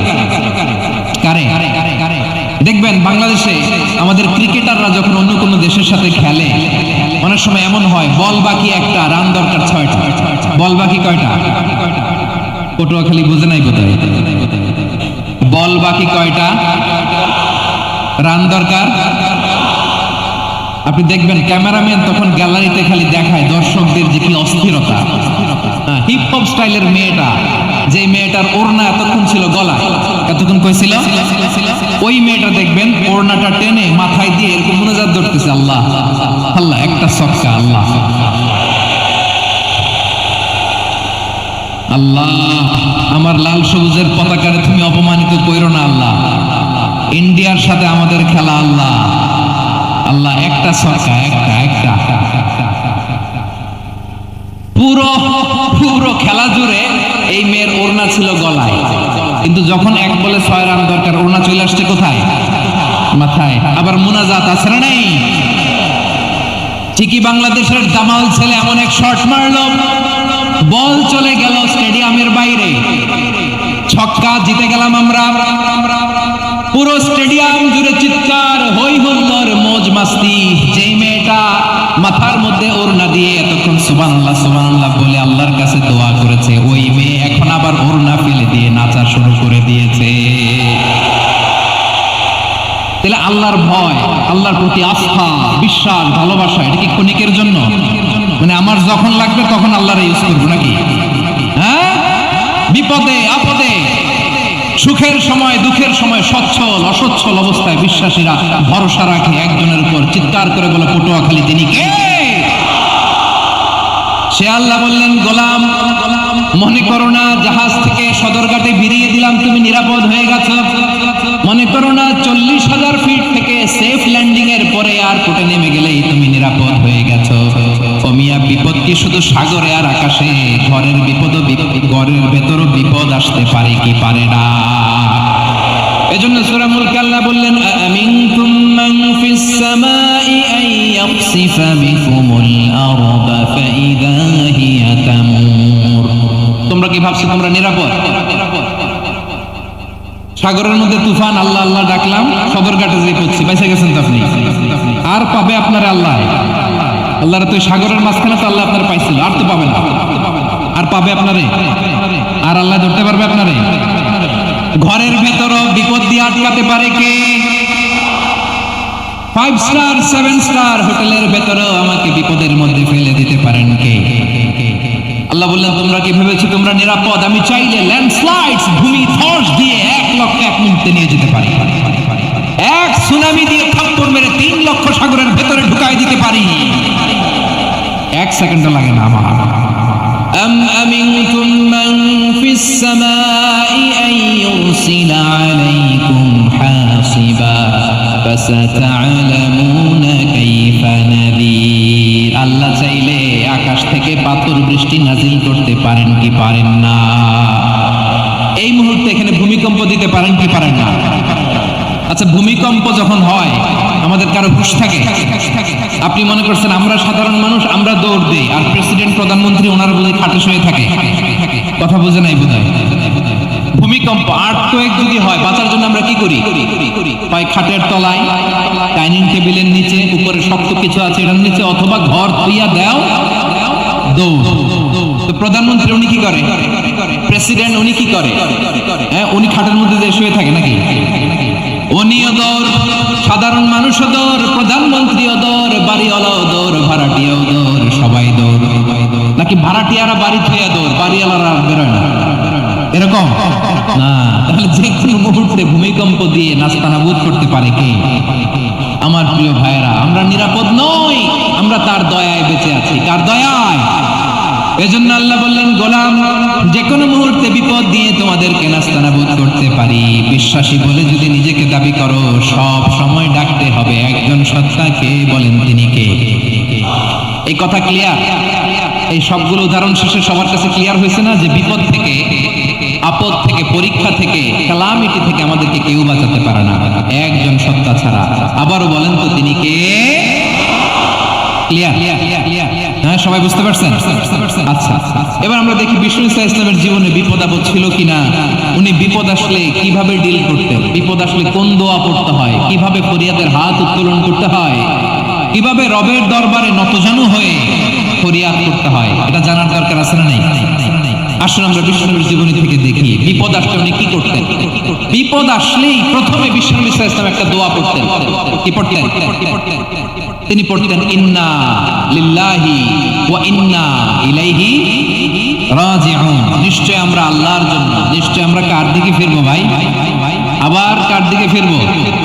আওয়াজ করে বলুন তো আমরা এসেছি কার কাছ থেকে, আবারও ফিরে যাব কার কাছে? এজন্য বিষ্ণু পড়তেন ইন্না লিল্লাহি ওয়া ইন্না ইলাইহি রাজিউন। নিশ্চয় আল্লাহর জন্য, ওই আল্লাহর দিকেই আমরা ফিরে যাব। তারপরে বিষ্ণু পড়তেন আল্লাহুম্মা আজুরনি ফি মুসিবাতি ওয়াখলুফ লি খায়রাম মিনহা। একসাথে প্রথমে পড়তেন ইন্না লিল্লাহি ওয়া ইন্না ইলাইহি রাজিউন, তারপর পড়তেন আল্লাহুম্মা আজুরনি ফি মুসিবাতি ওয়াখলুফ লি খায়রাম মিনহা। মানে আল্লাহ এই যে আমি বিপদে ধৈর্য ধারণ করলাম এটার সব তুমি আমার দাও, আর যেটা হারালাম এর চেয়ে ভালো কিছু দিয়ে মেকআপ করে দিও, ভালো কিছু দিয়ে বদল করে দিও। সুবহানাল্লাহ পড়ে। তাহলে বিপদ আসলে আমরা কি করব? কথা বলে। এই যে আমি শুয়েছিলাম, নাশিদ গাচ্ছিল ওরা, এদেশে পরস্পরে দেখা হলে দেয় সালাম, এদেশে আমজনতার হৃদয় জুড়ে পাকালাম, এদেশে বিপদ এলে সর্বজনে সর্বক্ষণে দোয়া পড়ে ইন্না লিল্লাহ। কি পড়ে? সুবহানাল্লাহ সুবহানাল্লাহ সুবহানাল্লাহ সুবহানাল্লাহ। এদেশে আজান শুনে সূর্য ওঠে শহর গ্রামে, এদেশে আজান শুনে সূর্য ডুবে সন্ধ্যা নামে, এদেশে সকল কাজে সবাই বলে বিসমিল্লাহ, এদেশে ভালো কিছু দেখে শুনে হাসি মুখে সবাই বলে মাশাআল্লাহ। সুবহানাল্লাহ পড়ে। তাহলে বিপদ এলে আমরা কি পড়ি? কথা বুঝলে সবাই উত্তর দিতে হবে। বিপদ এলে কি পড়ি? তাহলে বিপদ এলেই আমরা এখন থেকে ইন্না লিল্লাহ করব, নাকি হাই হুতাশ করবেন? একদল আছে হাই হুতাশ করে, হায় আল্লাহ রে মোর কি হইল রে, মুই কি হরমু রে, মুই কমবে যামু রে, আছে না নাই? এরকম বিলাপ করতে নিষেধ করেছেন বিশ্বনবী। কি করব, কই যাব, কি হবে, হায় হায়, এরকম হাহুতাশ আছে না নাই? বিশ্বাসীরা হাহুতাশ করে না, তারা ইন্না লিল্লাহ পড়ে। কি পড়ে? মনে থাকবে, আমরা পড়বো ইন্না লিল্লাহি ওয়া ইন্না ইলাইহি রাজিউন। নিশ্চয়ই আমরা আল্লাহর জন্য, আমরা আল্লাহর দিকেই ফিরে যাব। এরপর পড়বো আল্লাহুম্মা আজুরনি ফি মুসিবাতি ওয়াখলুফ লি খায়রাম মিনহা। আল্লাহ, আমি যে বিপদে ধৈর্য ধারণ করলাম এটার সওয়াব দিও, আর যা হারালাম তার চেয়ে ভালো কিছু দিয়ে বদল করে দিও। সুবহানাল্লাহ পড়েন। বিশ্ব নবীর হাদিস শুনলেন উম্মে সালামা রাদিয়াল্লাহু তাআলা আনহা। ওনার স্বামী হলো আবু সালামা। মজার ঘটনা খেয়াল করে শুনেন আমার প্রিয় কলিজার টুকরা ভাইয়েরা। কানগুলো খরগোশের কানের মতো খাড়া করে আমার দিকে তাকান। সাইয়্যিদাতুনা উম্মে সালামা রাদিয়াল্লাহু তাআলা আনহা, ওনার স্বামীর নাম আবু সালামা। শ্রেষ্ঠ দম্পতি, শ্রেষ্ঠ ফ্যামিলি। প্রথমে হিজরত করেছিলেন হাবাসায়, পরে হিজরত করেছেন মদিনায়। উহুদ যুদ্ধের পরে ওনার স্বামী আবু সালামা ইন্তেকাল করলো, শহীদ হলো। সুবহানাল্লাহ পড়ে। যখন আবু সালামা ইন্তেকাল করলো, উম্মে সালামা রাদিয়াল্লাহু তাআলা আনহা কেঁদে কেঁদে হায়রান। আর নবীর শিখানো বাণী অনুযায়ী তিনি বারবার পড়ছিলেন ইন্না লিল্লাহ। কি পড়ছিলেন? মুই কই যামু, কি হরমু, এগুলো বলেন। কি বলছে? ইন্না লিল্লাহ। যেহেতু বিশ্বনবী বলেছেন কেউ যদি বিপদের প্রথম ধাক্কায় পড়ে ইন্না লিল্লাহি ওয়া ইন্না ইলাইহি রাজিউন, আল্লাহুম্মা আজুরনি ফি মুসিবাতি ওয়াখলুফ লি খায়রাম মিনহা, তাহলে এই বিপদে যে সে যা হারালো তার চেয়ে শ্রেষ্ঠ কিছু দিয়ে আল্লাহ তার বদল দিয়ে দিবে। এই হাদিস শুনে উম্মে সালামা রাদিয়াল্লাহু তাআলা আনহা ওনার প্রাণ প্রিয় স্বামী আবু সালামার ইন্তেকালের পরে চোখের পানি ছাড়ে, আর পড়ে ইন্না লিল্লাহি ওয়া ইন্না ইলাইহি রাজিউন, আল্লাহুম্মা আজুরনি ফি মুসিবাতি ওয়াখলুফ লি খায়রাম মিনহা। বারবার এই দোয়া পড়ে চোখের পানি ছাড়ে, এই দোয়া পড়ে চোখের পানি ছাড়ে, আর মনে মনে বলে আবু সালামার মতো ভালো মানুষ মদিনাতে নাই, আবু সালামার চেয়েও ভালো মানুষ মদিনাতে নাই। তার চেয়ে ভালো মানুষ কি করে আল্লাহ তাআলা আমারে দিবে? তার চেয়ে ভালো মানুষ তো আমি মদিনাতে দেখি না। চোখের পানি দিয়ে বুক ভাসায় আর নবীর হাদিসের উপর আমল করে পড়ে ইন্না লিল্লাহি ওয়া ইন্না ইলাইহি রাজিউন, ইন্না লিল্লাহি ওয়া ইন্না ইলাইহি রাজিউন। পড়তে পড়তে চোখের পানি ছাড়ে আর চিন্তা করে বিশ্বনবী বললেন এই দোয়া পড়লে যেটা হারালাম তার চেয়ে ভালো কিছু দিয়ে আল্লাহ পুরস্কার দেয়। আবু সালামের চেয়ে ভালো মানুষ মদিনার মধ্যে আর কে হতে পারে? কি আজীব তামাশা, কি অবাক করা ঘটনা। কিছুদিন পরে দেখা গেল সাইয়্যিদুল মুরসালিন রাহমাতাল লিল আলামিন স্বয়ং বিশ্ব নবী উম্মে সালামাকে বিয়ের প্রস্তাব পাঠিয়েছে। স্বয়ং বিশ্ব নবী উম্মে সালামা রাদিয়াল্লাহু তাআলা থেকে বিয়ের প্রস্তাব পাঠিয়েছেন। উনি রাজি হয়ে গেলেন, বিয়ে হয়ে গেল, উনি হয়ে গেলেন উম্মুল মুমিনিন, আমাদের মা, পুরো মুসলিম উম্মার মা। চিৎকার করে বলেন আল্লাহু আকবার। তাহলে আমার প্রাণ প্রিয় ভাইয়েরা, বিপদে পড়লে আমরা পড়বো ইন্না লিল্লাহি ওয়া ইন্না ইলাইহি রাজিউন, আল্লাহুম্মা আজুরনি ফি মুসিবাতি ওয়াখলুফ লি খায়রাম মিনহা। পড়বেন? পড়বেন না? যারা যারা বিপদ আসলে এই দোয়াটা পড়বেন এখন থেকে আওয়াজ করে ইনশাআল্লাহ বলেন। যা হারাইছেন তার চেয়ে শ্রেষ্ঠ জিনিস দিয়ে বদলা দিবে কে? বিশ্বাস হয়? একটু সন্দেহ লাগে মনে হয়, একটু সন্দেহ আছে। যাদের বিশ্বাস হবে তাদের কি আল্লাহ উত্তম বদলা দেবে, ঠিক কিনা বলেন? তাহলে বিপদে পড়লেই প্রথমে আমরা এটা পড়ব। দোয়াগুলো যদি এখন মুখস্থ না হয়, এই যে রেকর্ডিং হচ্ছে পেয়ে যাবেন, কালকেই পেয়ে যাবেন। শুনে শুনে মুখস্থ করবেন। আমার মায়েরা, আমার বোনেরা, আপনাদের জন্য 3টি মাঠের অ্যারেঞ্জমেন্ট করা হয়েছে, আমি জানি। আপনারা এই দোয়াগুলো পড়বেন, আপনার স্বামীকে শেখাবেন, সন্তানকে শেখাবেন, আপনার পুরো পরিবারটাকে জান্নাতের টুকরো বানিয়ে দিবে কে? তাহলে বিপদ আসলে প্রথমে কি করতে হবে এটা জেনে গেলাম। এরপরে বিপদ আসলে নিজেকে কি করে আল্লাহর কাছে সঁপে দিতে হয় এটাও জানার দরকার আছে না নাই? বিপদে প্রথমে ইন্না লিল্লাহ করলাম, ধৈর্য ধারণ করলাম, বিপদ থেকে উদ্ধারের সর্বোচ্চ চেষ্টা করলাম। আমার কাজ যখন শেষ তখন আমি আমার এই বিষয়টা আল্লাহর কাছে সঁপে দিব। কার কাছে সুপর্দ করব? কার কাছে? বিপদে বললে কেমন করে নিজেকে আল্লাহর কাছে সঁপে দিতে হয় আসুন সাইয়েদনা ইব্রাহিম আলাইহিস সালামের জীবনী থেকে জানি। আল্লাহর খলিল ইব্রাহিম আলাইহিস সালাম আমাদের মতো সমাজ ব্যবস্থা পায় নাই। আমরা জন্মের পরে আমাদের কানের ভিতরে আজান দিয়েছে কে? একামত দিয়েছে কে? আমাদের বাপ দাদারা আমাদের কানে আজান দিয়েছে কি দেয় নাই? আমাদের জন্মের পরেই তো আজান, একামত, বাড়ির পাশে মসজিদ, প্রতিদিন আজান, জুমার খুতবা, প্রতি মাসে মাসে তাফসীরুল কোরআন মাহফিল, মসজিদ, মিনারা, অভাব নাই, ঠিক কিনা বলেন? আপনি যে সুন্দর ইসলামিক এনভায়রনমেন্ট পেয়েছেন, আমাদের ইব্রাহিম খালিল উনিও কি এরকম পেয়েছিলেন? হ্যাঁ, উনি জন্মের পর পরে ওনার কানে আজান দিয়েছে কেউ? আমার প্রিয় ভাইরা, আগা গোড়া একটা শিরকি পরিবেশ উনি জন্মগ্রহণ করেছেন। উনি ছাড়া ওই তল্লাটে একজনও আল্লাহর উপর বিশ্বাসী নাই। কল্পনা করতে পারেন? গোটা তল্লাটে, গোটা দেশে বিশ্বাসী মুমিন, আল্লাহর উপর বিশ্বাস স্থাপনকারী কয়জন? সবাই বলেন কয়জন? বাকি সব মুশরিক। বাকি সব মুশরিক নিজের সাথে নিজে শক্ত বোঝাপড়া করে, অ্যানালজি করে, সেলফ কনভারসেশন করে উনি মহা সত্যের সন্ধান পেয়েছে। উনি আকাশের তারা দেখে ভাবে মনে হয় এটাই আমার খোদা, পরে দেখে তারা নাই, মনে মনে বলে না তাইলে এটা না। আবার চাঁদ দেখে বলে চাঁদটা বড় মায়া লাগে, মনে হয় এটাই আমার রব, পরে দেখে চাঁদও নাই, কয় না এটা না। এরপরে দ্বীপ প্রহরের জলজলে সূর্যটা খা খা করে গোটা পৃথিবীটারে রৌদ্র দিয়ে তাতিয়ে রাখে। তিনি ভাবলেন মনে হয় এটাই আমার রব, কারণ এটাই তো সবচেয়ে বড়। কিন্তু বিকেল বেলা ওই সূর্যটাও যখন চলে যায়, সাইয়েদনা ইব্রাহিম বলে না এটাও তো নাই, আমার খোদা যদি আমারে ছেড়ে চলে যায়, বিপদে পড়লে আমারে উদ্ধার করবে কে? এভাবে নিজের সাথে অ্যানালজি, সেলফ কনভারসেশন করতে করতে করতে তিনি মহা সত্যের সন্ধান পেয়েছেন। সুবহানাল্লাহ পড়েন। সব শেষে তিনি ডিসিশন নিয়ে ঘোষণা দিলেন, ইন্নী ওয়াজ্জাহতু ওয়াজহিয়া লিল্লাযী ফাতারাস সামাওয়াতি ওয়াল আরদা হানিফান ওয়া মা আনা মিনাল মুশরিকিন। নিশ্চয় আমি এমন সত্তার দিকে মনোনিবেশ করলাম, মুখাপেক্ষী হলাম, যিনি আকাশ বানিয়েছেন, জমিন বানিয়েছেন, আমি মুশরিক নই। সুবহানাল্লাহ। পারতেন, আপনি পারতেন? কেউ নাই, লক্ষ লক্ষ মুশরিক, আপনি একা। ওনার মতো এরকম বিচক্ষণতা দিয়ে আল্লাহকে খুঁজে পাইতে পারতেন আপনি?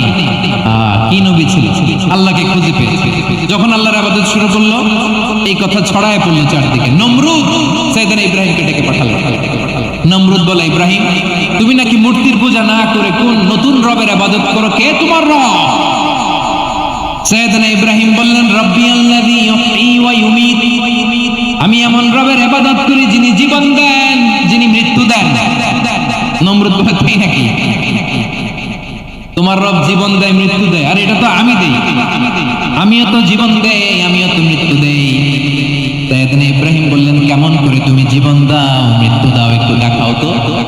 নমরুদ জেলখানা থেকে দুজন কয়েদিকে ডেকে আনলো, কয়েদি এনে অর্ডার করলো, একটাকে এখনই শিরোচ্ছেদ, হেড অফ, ডেথ পেনাল্টি, মৃত্যুদণ্ড দেয়া হলো, ফিনকি দিয়ে রক্ত বের হলো।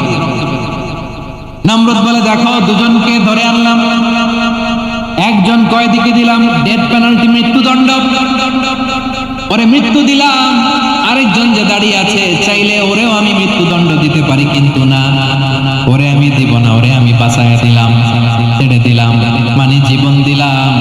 দেখো ইব্রাহিম, তোমার চোখের সামনে একজনের মৃত্যু দিলাম, আরেকজনের জীবন দিলাম। আপাত দৃষ্টিতে তাই তো, একজনের তো জীবন দিল, আরেকজনের মৃত্যু দিল। সাইয়েদনা ইব্রাহিম এবার বিপাকে পড়ে গেলেন। কিন্তু এক একজন নবীকে আল্লাহ এমন উইজডম বিচক্ষণতা দিয়ে এই জমিনে পাঠিয়েছেন, মুহূর্তের মধ্যে আল্লাহর খলিল ইব্রাহিম বললেন, ইন্নাল্লাহা ইয়াতি বিশ-শামসি মিনাল মাশরিকি ফাতি বিহা মিনাল মাগরিব ফাবুহিতাল্লাযী কাফার। আল্লাহর খলিল ইব্রাহিম বললেন, নমরুদ বুঝলাম তুমি জীবন দাও, মৃত্যু দাও, দেখলাম, কিন্তু আমার রব, আমার আল্লাহ প্রতিদিন সকালবেলা উষা লগ্নে ওই পূর্ব দিগন্ত থেকে সূর্যটাকে উদিত করেন, সাঁঝের বেলা, বিকেল বেলা, কুথুরি লগ্নে, সন্ধ্যা বেলা ওই দ্বিপ্রহরের জল জলে সূর্যটাকে পশ্চিম দিগন্তে ডুবিয়ে দেন। মানে সকালবেলা পূর্ব দিক থেকে উদিত করা সূর্যটাকে পশ্চিম দিকে বিকেলে তিনি ডুবিয়ে দেন। তুমি যদি পারো ওই সূর্যটাকে পশ্চিম দিক থেকে উদিত করে পূর্ব দিকে ডুবিয়ে দাও। সুবহানাল্লাহ পড়বেন না? দেখেন, ইনস্ট্যান্ট ইন্টেলেক্ট, মুহূর্তে বিচক্ষণতা, উইজডম কাকে বলে? নমরুদ পারবে? নমরুদের বাপ পারবে? ওর দাদা, ওর 14 গোষ্ঠী, গোটা বিশ্বের সব ক্ষমতাধর রাষ্ট্রনায়করা একসাথে মিলে পারবে? বা বহিতাল্লাযী কাফার পারে নাই, ব্যর্থ হয়েছে। এবার তেলে বেগুনে জ্বলে উঠেছে, রেগে মেগে আগুন বলে ফালকুহু ফিল জাহিম। ওর সাথে তর্ক নাই, না পেরে এবার এটারে আগুনে ফেলা। বিশাল বিশাল গাছ কেটে লাকড়ি এনে আগুনের কুণ্ডলি বানানো হলো, দাউ দাউ দাউ দাউ করে আগুন জ্বলে। আল্লাহর খলিল ইব্রাহিমকে আগুনে নিক্ষেপ করা হবে। আল্লাহর খলিল সাইয়েদনা ইব্রাহিমের হাতের মধ্যে রশি দিয়ে টাইট করে বাঁধা হলো, পায়ের মধ্যেও টাইট করে রশি দিয়ে বাঁধা হলো। আল্লাহর খলিল ইব্রাহিমকে আগুনের কুণ্ডলির মধ্যে ফেলা হবে। ও মিয়া, আপনি যে বিপদের কারণে ভয় পান, হতাশ হন, এটা কোনো বিপদ ওনার বিপদের সামনে? পটুয়াখালী আওয়াজ করে বলুন, সাইয়েদনা খলিল ইব্রাহিমের সামনে বিপদের সামনে আমাদের বিপদগুলো কোনো বিপদ? কোনো বিপদই না, এটা কোনো বিপদই না। হাত পা বেঁধে টাইট করে নিক্ষেপ করা হবে, সিম্পলি ফেলা যাবে না, কারণ দাউ দাউ করে দ্য ব্লেজিং ফায়ার, এমন আগুনের কুণ্ডলি কাছে যাওয়া যায় না, আগুনের উত্তাপে নিক্ষেপ করা হবে। হাতে রশি বেঁধে পায়ে রশি বেঁধে আল্লাহর খলিল ইব্রাহিম আলাইহিস সালামকে আগুনের মধ্যে নিক্ষেপ করা হবে। আহা, এটার বলে অগ্নি পরীক্ষা। উনি অগ্নি পরীক্ষার সম্মুখীন হয়েছে, এজন্য কঠিন পরীক্ষাকে আমরা অগ্নি পরীক্ষার সাথে তুলনা করি, ঠিক কিনা? সাইয়েদনা জিবরাইল এসে বললেন, ও আল্লাহর খলিল, ওরা তো আপনার হাতও বেঁধে ফেললো, পাও বেঁধে ফেললো, নড়াচড়ার সুযোগ নাই, বলেন আমি জিবরিল ফেরেশতা আপনার জন্য কি করতে পারি? আল্লাহর খলিল ইব্রাহিম বলেন, ও জিবরাইল, তোমার কাছে আমার কোনো চাওয়া পাওয়া নাই। সুবহানাল্লাহ বলেন। তোমার কাছে বলার কিছু নাই, তোমার সাহায্যের আমার দরকার নাই। সাইয়েদনা ইব্রাহিম আলাইহিস সালামকে হাতে পায়ে রশি বেঁধে হাত পা বাঁধা অবস্থায় জ্বলন্ত অগ্নিকুণ্ডে যখন নমরুদের দলবল নিক্ষেপ করবে, আল্লাহর খলিল কিভাবে নিজেকে আল্লাহর কাছে সঁপে দিয়েছেন, পটুয়াখালীর ভাইরা খেয়াল করে শুনুন। হাত পা বেঁধে আল্লাহর খলিলকে যখন নিক্ষেপ করা হবে, তিনি মুখ ফুটে বলে ফেললেন, হাসবুনাল্লাহু ওয়া নি'মাল ওয়াকিল। হাসবুনাল্লাহু ওয়া নি'মাল ওয়াকিল, আমার জন্য আল্লাহই যথেষ্ট, আমার জন্য আল্লাহই যথেষ্ট। তিনি আমার সবচেয়ে বড় গার্ডিয়ান, তিনি আমার সবচেয়ে বড় অভিভাবক। জিবরাইলের সাহায্যে অফারকে ফিরিয়ে দিলেন, দুনিয়ার বুকে কারো কাছে কিছু বলেন নাই, মুখ ফুটে বলেছেন হাসবুনাল্লাহ। ও আমার পটুয়াখালীর প্রাণের ভাইয়েরা, খেয়াল রাখবেন, কোন বান্দা তার হাতে তাকে সব চেষ্টাটুকুন করার পরে মুখ ফসকে মুখ দিয়ে যখন বলে ফেলে হাসবুনাল্লাহ, বান্দা যখন হাসবুনাল্লাহ বলে ফেলে, ওই ব্যাপারটা ডিল করার দায়িত্ব স্বয়ং আল্লাহ আরশের উপর থেকে নিয়ে নেয়। আপনি যখন বলে ফেলবেন হাসবুনাল্লাহ, এটা ডিলিং করবে কে তখন? চিল্লায় বলেন না, তিনি কে? বান্দা তার সাধ্যের সবটুকু চেষ্টার পরে নতজানু হয়ে যখন বলবে হাসবুনাল্লাহ, আল্লাহ তুমি আমার জন্য যথেষ্ট, নি'মাল ওয়াকিল, তুমি আমার শ্রেষ্ঠ অভিভাবক, তখন তার কি দরকার না দরকার এটা ডিল করে স্বয়ং আল্লাহ। নিক্ষেপ করা হলো সাইয়েদনা ইব্রাহিমকে অগ্নিকুণ্ডলিতে। হাজার হাজার মানুষের দৃশ্য দেখার জন্য জড়ো হয়েছে এরকম বিশাল ময়দানে। কিন্তু কি অবাক করা ঘটনা, সবাই ভয় পাচ্ছিল, না জানে কি হয়ে যায়। আল্লাহর খলিলকে যখন আগুনের কুণ্ডলিতে নিক্ষেপ করা হয়, আল্লাহর খলিল ইব্রাহিম আগুনের কুণ্ডলির মধ্যে বসে বসে মানুষগুলোর দিকে তাকিয়ে হাসতে শুরু করে দেয়। কারণ আকাশ থেকে রব্বুল আলামিন স্পেশাল ভার্ডিক্ট নাযিল করেছেন, স্পেশাল হুকুম জারি করেছেন, কুল্লা ইয়া নারু কুনি বারদাও ওয়া সালামান আলা ইব্রাহিম। ও আগুন, খবরদার, সৃষ্টির শুরু থেকে তোকে একটা ধর্ম আমি বাতলে দিয়েছিলাম, তোর ধর্ম, আগুনের ধর্ম হলো যা পাবে জ্বালিয়ে ছারখার করবে। আল্লাহ বলল, আগুন, তোর ধর্ম দিয়েছিলাম, তুই সব জ্বালিয়ে পুড়িয়ে ছারখার করে দিবি, কিন্তু ক্ষণিকের জন্য আমি তোর জ্বালিয়ে দেওয়ার ক্ষমতাটাকে কেড়ে নিলাম, জ্বালিয়ে ভস্ম করে দেওয়ার ক্ষমতা আমি কেড়ে নিলাম। কুনি বারদান, ঠান্ডা হয়ে যা, কিন্তু এত বেশি ঠান্ডা হবি না আবার আমার ইব্রাহিমের জন্য সর্দি লেগে না যায়। সুবহানাল্লাহ, এত আস্তে বললে হবে? কুনি বারদান, বারদ মানে বরফ, ঠান্ডা, ঠান্ডা হ, কিন্তু এত ঠান্ডা হবি না যাতে আমার ইব্রাহিমের কষ্ট হয়। আগুন বলে, আল্লাহ একবার বললা ঠান্ডা হ, আবার বলো ঠান্ডা হবি না যাতে খালিলের সর্দি না লাগে। কেমন ঠান্ডা হব, কেমন এনভায়রনমেন্ট তৈরি করে দেব বলো। আল্লাহ বললেন সালামান আলা ইব্রাহিম, আমার খলিল, আমার কলিজা, আমার ইব্রাহিমের জন্য তুই জান্নাতের গুল বাগিচা হয়ে যা। ও ভাই, নবী মুসার মতো ঈমান হলে রাস্তা হবে সাগর জলে, নবী ইউসুফের মতো ঈমান হলে একে একে দরজা খোলে। নবী ইব্রাহিমের মতো ঈমান যদি আজও থাকে বিদ্যমান, অগ্নিকুণ্ডে দেখতে পাবে খুবসুরতে ফুল ভাগা। কুলনা ইয়া নারু কুনি বারদান ওয়া সালামান আলা ইব্রাহিম। বান্দা যখন মুখ দিয়ে বলে হাসবুনাল্লাহ, আমার আল্লাহ আমার জন্য যথেষ্ট, এই বলে যখন নিজেকে সঁপে দেয়, তার কি লাগবে ওই দায়িত্ব স্বয়ং নিয়ে নেয় কে? সবাই বলেন স্বয়ং নিয়ে নেয় কে? তাহলে আমার প্রিয় ভাইরা, বিপদের শুরুতেই আমরা বলবো ইন্না লিল্লাহ। শুরুতে কি বলবো? এরপরে যেই বাক্যটা পড়ে নিজের পরিস্থিতিকে আল্লাহর দরবারে সঁপে দিব, সেটা হচ্ছে হাসবুনাল্লাহ। সেটা কি? বিষ্ণু বলেন লা ইয়াজালু লিসানুকা রাতাবান মিন যিকরিল্লাহ, সব সময় আল্লাহর স্মরণ দিয়ে, জিকির দিয়ে জিহ্বাটারে সিক্ত রাখো। আর শয়তানু জাসিমুন আলা কলবি ইবনে আদম, শয়তান বনি আদমের কলবে খামচি মেরে বসে থাকে। ফাইদা যাকারাল্লাহ খানাসা, মানুষ যখন আল্লাহর স্মরণ করে জিকির করে শয়তান দৌড়ে পালায়। ওয়াইদা গাফালা ওয়াসওয়াসা, যখনই বনি আদম গাফেল হয় তখনই শয়তান তার হৃদয়ে ওয়াসওয়াসা দেয়। এজন্য বিপদে পড়লে ইন্না লিল্লাহ, নিজের সব টুকুন করার পরে, নিজের রোল প্লে করার পরে নিজেকে আমরা কি বলে সঁপে দিব? সবাই বলেন, সবাই বলতে হবে।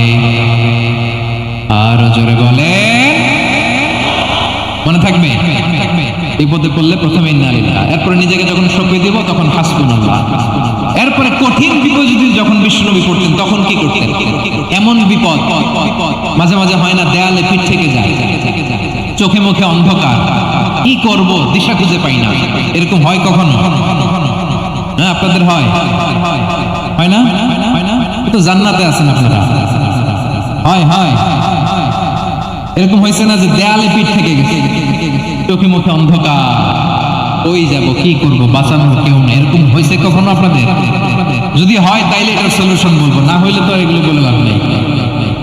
হয় হয় হয়, বিশ্বনবী এরকম কঠিন বিপদে পড়েছেন জীবনের কিছু কিছু মুহূর্তে।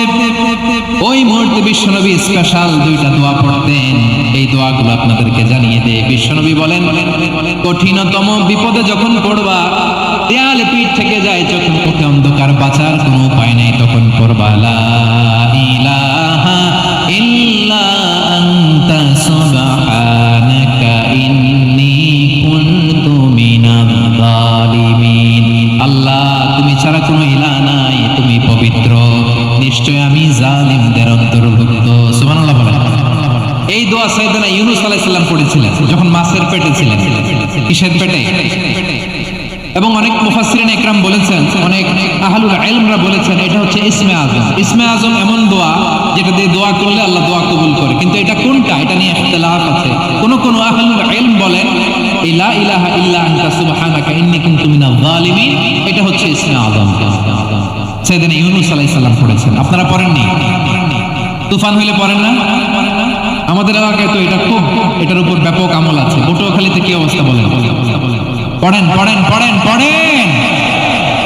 একটা গল্প শুনেছিলাম, পাক হানাদার বাহিনী যখন বাংলাদেশে অ্যাটাক করতো, ৭১ সালের ঘটনা বলতেছে, আমরা তো দেখি নাই, শুনছি আর কি।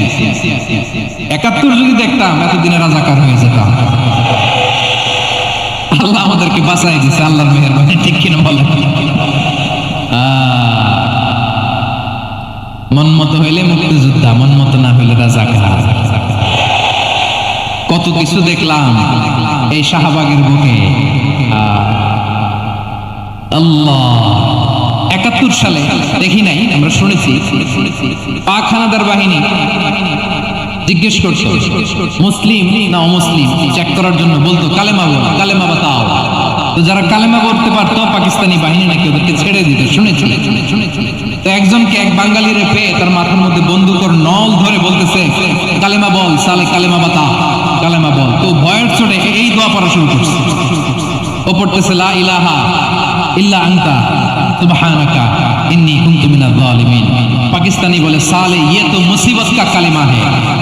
বাঙালি কয় हम तो भी मुसीबत में है। পাকিস্তানি বলে বেটা কোন দোয়া বললে, এটা তো মুসিবতের কালেমা। কয় আমিও তো মুসিবতে আছি, আমার মাথার মধ্যে বন্দুক ধরে তুমি আমার কালেমা জিজ্ঞেস করো, এখন কোনটা কালিমা আর কোনটা কি দোয়া আমার হুঁশ আছে নাকি? প্রিয় ভাইরা, আসলে এটা দোয়াউল মুসিবা, বিপদে পড়লে এ দোয়া পড়তে হয়।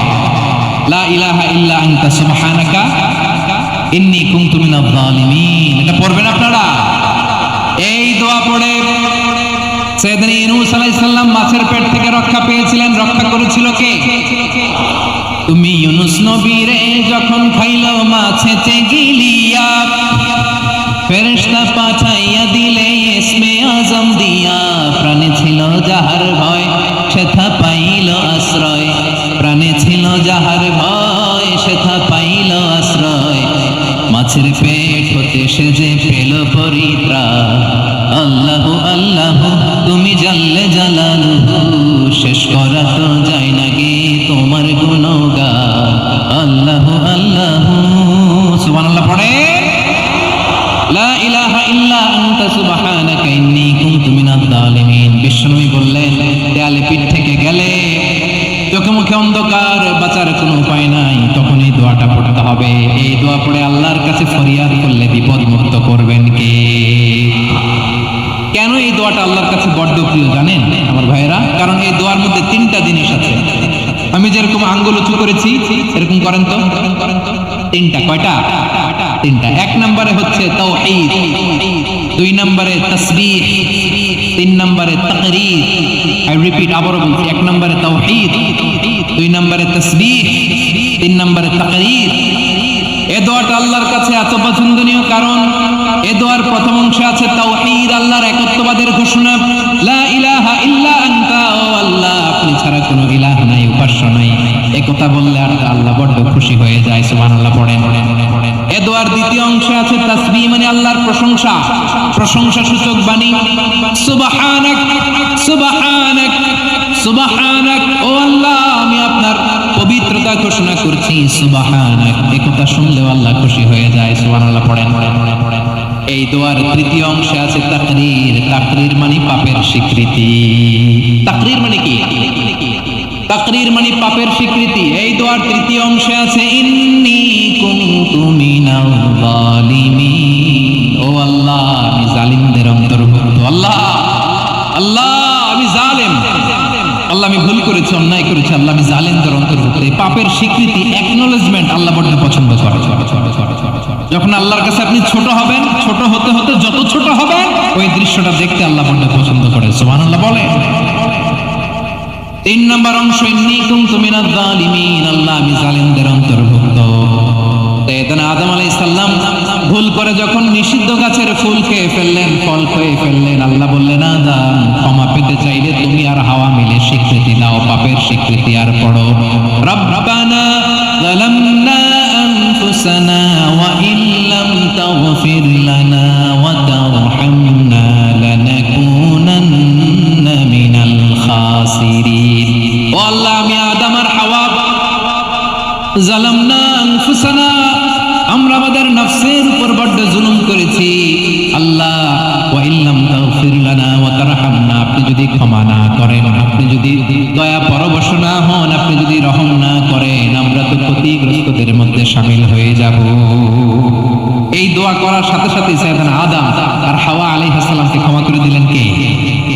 তাহলে এই দোয়ার তিন নম্বর অংশ তাকরীর, এটা আল্লাহ বড্ড পছন্দ করে। আমার কলিজার টুকরা ভাইয়েরা, গুনাহ করে শিকার যেতে হবে, এটা আল্লাহ ভালোবাসেন। সাইয়েদনা আবু বকর রাদিয়াল্লাহু তাআলা আনহু বিষ্ণু ইসলামকে বললেন, ইয়া রাসূলুল্লাহ আল্লিমনি দুআআন আদউ বিহি ফি সালাতি, নবী হে আপনি আমার এমন একটা স্পেশাল দোয়া শিখায় দেন যে দোয়াটা আমি নামাজে পড়ব। নবী বললেন তাহলে তুমি পড়ো আল্লাহুম্মা ইন্নী যালামতু নাফসি যুলমান কাসীরান ওয়া লা ইয়াগফিরুয যুনুবা ইল্লা আনতা ফাগফিরলি মাগফিরাতাম মিন ইনদিকা ওয়ারহামনি রহিম। সুবহানাল্লাহ। সালাম ফেরানোর আগে পড়েন, কথা কয় না, পড়েন পড়েন। ও আবু বকর, নামাজে যদি দোয়া করতে মনে চায় এই দোয়াটা পড়বা, আল্লাহুম্মা ইন্নী যালামতু নাফসি, আল্লাহ জুলুম করেছি আমার নফসের উপর, যুলমান কাসীরা, অনেক জুলুম, ওয়ালা ইয়াগফিরু যুনুবা ইল্লা আনতা, আপনি ছাড়া এই জুনুব, এই পাপ ক্ষমা করার দ্বিতীয় কোনো রব নাই। আছে? আল্লাহ ছাড়া আমাদের গুনাহ আর কে কে ক্ষমা করতে পারে বলেন তো? কে পারে? কে? এজন্য আল্লাহরে বলবেন, আল্লাহ আমি ছাড়া তোমার গোলামের অভাব নাই, ও আমার রব আমি ছাড়া এই জমিনের বুকে তোমার গোলামের অভাব নাই, কিন্তু তুমি ছাড়া তো আমার দ্বিতীয় কোনো রব নাই। পারবেন বলতে? পারবেন? চোখের পানি ছেড়ে আল্লাহরে বলবেন, আল্লাহ তুমি আমার রব, তুমি আমার সব। কি বলবেন? আল্লাহ আমার রব। সবাই বলুন, আল্লাহ আমার রব, দমে দমে তনু মনে তারি অনুভব, আল্লাহ আমার রব। আল্লাহরে বলেন, আল্লাহ তুমি আমার রব, তুমি আমার সব। আল্লাহ আমি ছাড়া এই জমিনে তোমার গোলামের অভাব নাই, তুমি ছাড়া আমার দ্বিতীয় কোনো রব নাই।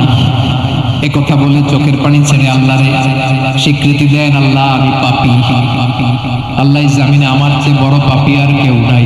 ওযু করে সিজদায় লুটিয়ে পড়ে চোখের পানি ছেড়ে আল্লাহরে পাপের স্বীকৃতি দেন, আল্লাহ এমন কোন জুলুম নাই, গুনাহ নাই আমি করি নাই, সগীরা কবিরা, জেনে না জেনে, ইচ্ছায় অনিচ্ছায়, শিরক বিদআতি সব গুনাহ করেছি। আল্লাহ আকাশের নিচে জমিনের উপরে আমার চেয়ে বড় গুনাহগার আর কেউ নাই। চোখের পানি ছেড়ে আল্লাহরে বলেন, আল্লাহ আমি ছাড়া তোমার গোলামের অভাব নাই, তুমি ছাড়া আমার দ্বিতীয় কোনো রব নাই, তুমি ছাড়া তো কেউ আমার গুনাহ ক্ষমা করার নাই, তুমি আমার রব, তুমি আমার সব। বলতে পারবেন? এই তাকরীর আমার পটুয়াখালীর ভাই, এই স্বীকৃতিটা দেখতে আল্লাহ বড় ভালোবাসে, কারণ আমরা সবাই গুনাহগার, আমরা সবাই কি? বিশ্বনবী বলেন, কুল্লুকুম খাত্তাউন, আ বানি আদম, তোমরা সবাই পাপী। সবাই কি? সবাই পাপী, আমরা সবাই পাপী। আপন পাপের বাটখারা দিয়ে অন্যের পাপ মাপি। আমরা যে পাপী এটা ভাবতে মনে চায় না কারো, খালি অন্যের পাপ দেখি আমরা, এটা ভুল। ওর এই পাপ, ও পাপী, ও জালেম, ও জাহান্নামী, এরকম একটা টেন্ডেন্সি। আমার যে কি হালাত এটার খেয়াল নাই। খেয়াল করতে হবে যে আমি সবচেয়ে বড় পাপী, ঠিক কিনা বলেন? পাপ করি না এমন কেউ আছি? হ্যাঁ আছি, আছি। কেউ না জানলেও জানে কি আমার পাপের ঘটনা? আমার চেয়ে বড় পাপী কেউ নাই। একটা একটা করে আল্লাহ স্বীকার করি আমি পাপী, সব পাপের স্বীকৃতি দিলাম। পৃথিবী না জানুক আমি তো জানি, আমি কি পাপ করেছি, হায় আমার পাপের করলে বিচার, বাঁচার আমার নাই উপায়।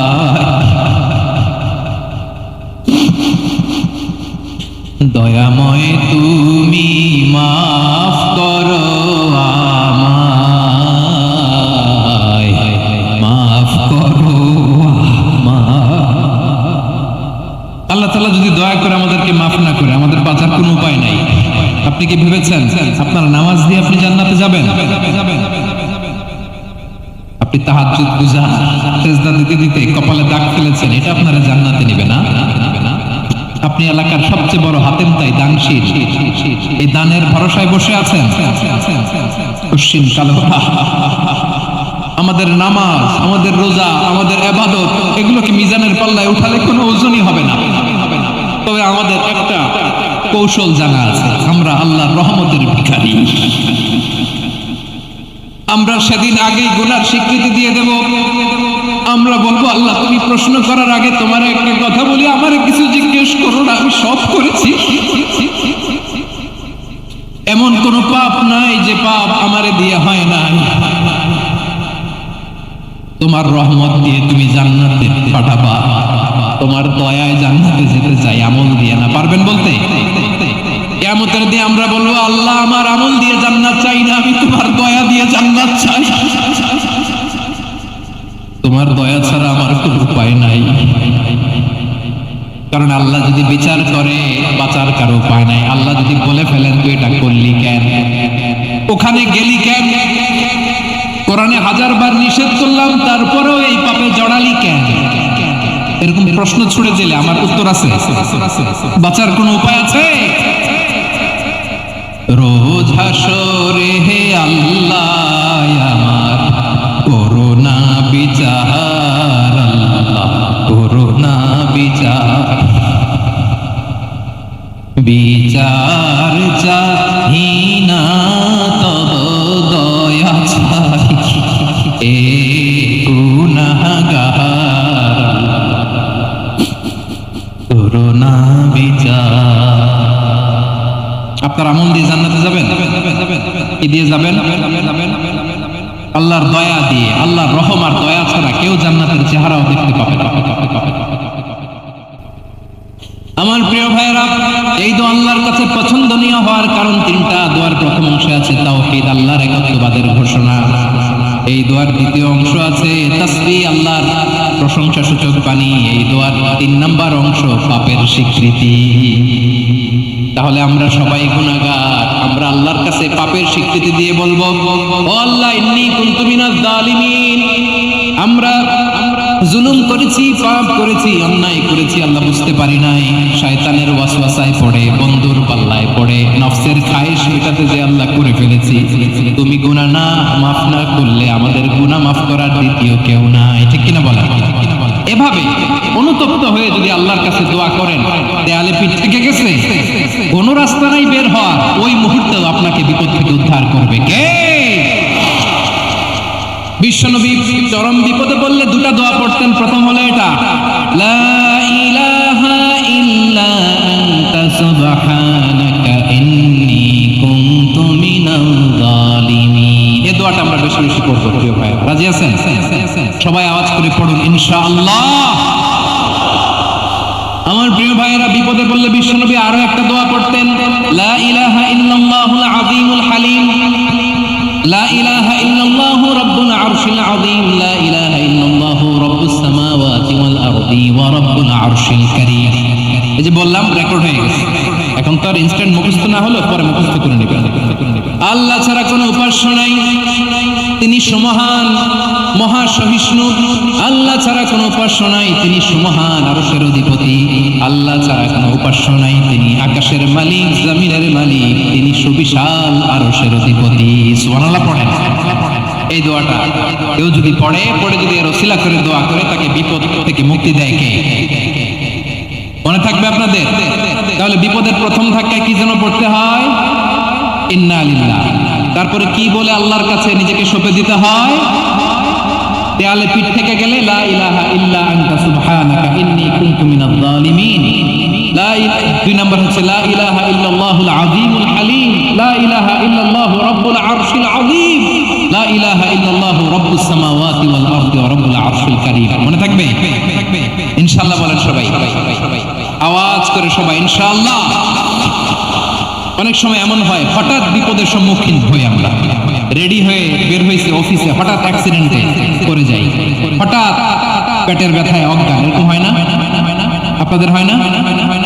বিষ্ণু বলেন, আকস্মিক দুর্ঘটনার বিপদ থেকে যদি কেউ বাঁচতে চায়, সকাল সন্ধ্যা যেন প্রত্যেকে এই দোয়াটা পড়ে। সকালে যদি 3 বার পড়ে, সন্ধ্যা পর্যন্ত হঠাৎ বিপদ থেকে রক্ষা পাবে। To be protected from sudden calamity, sudden disaster, sudden calamity, হঠাৎ বিপদ, হঠাৎ ভয়ঙ্কর কোন আকস্মিক বিপদ থেকে আল্লাহ বাঁচায় দিবে। সকালে পড়লে সন্ধ্যা পর্যন্ত প্রোটেক্টেড, সন্ধ্যাবেলায় যদি 3 বার পরে সকাল পর্যন্ত প্রোটেক্টেড। সুবহানাল্লাহ পড়ে। দোয়াটা কি? দোয়াটা হচ্ছে বিসমিল্লাহিল্লাযী লা ইয়াদুররু মা ইসমিহি শাইউন ফিল আরদি ওয়ালা ফিস সামাই ওয়া হুয়াস সামিউল আলিম। ছোট না? অনেক ছোট, মুখস্থ করবেন। বিসমিল্লাহিল্লাযী লা ইয়াদুররু মা ইসমিহি শাইউন ফিল আরদি ওয়ালা ফিস সামা। ওই আল্লাহর নাম নিচ্ছি, যে আল্লাহর নামের বরকতে আকাশ জমিনের কোনো কিছু কারো কোনো ক্ষতি সাধন করতে পারে না। তিনি সর্বশ্রোতা, সর্বজ্ঞ। সুবহানাল্লাহ পড়েন। করবেন এই দোয়াটা? বিসমিল্লাহিল্লাযী লা ইয়াদুররু মা ইসমিহি শাইউন ফিল আরদি ওয়া লা ফিস সামাই ওয়া হুয়াস সামিউল আলিম।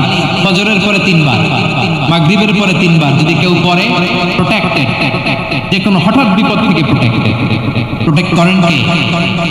ওই আল্লাহর নাম নিচ্ছি যে আল্লাহর নামের ওসিলায় আকাশ জমিনের কোনো কিছু কোনো ক্ষতি করতে পারে না। সুবহানাল্লাহ পড়ে।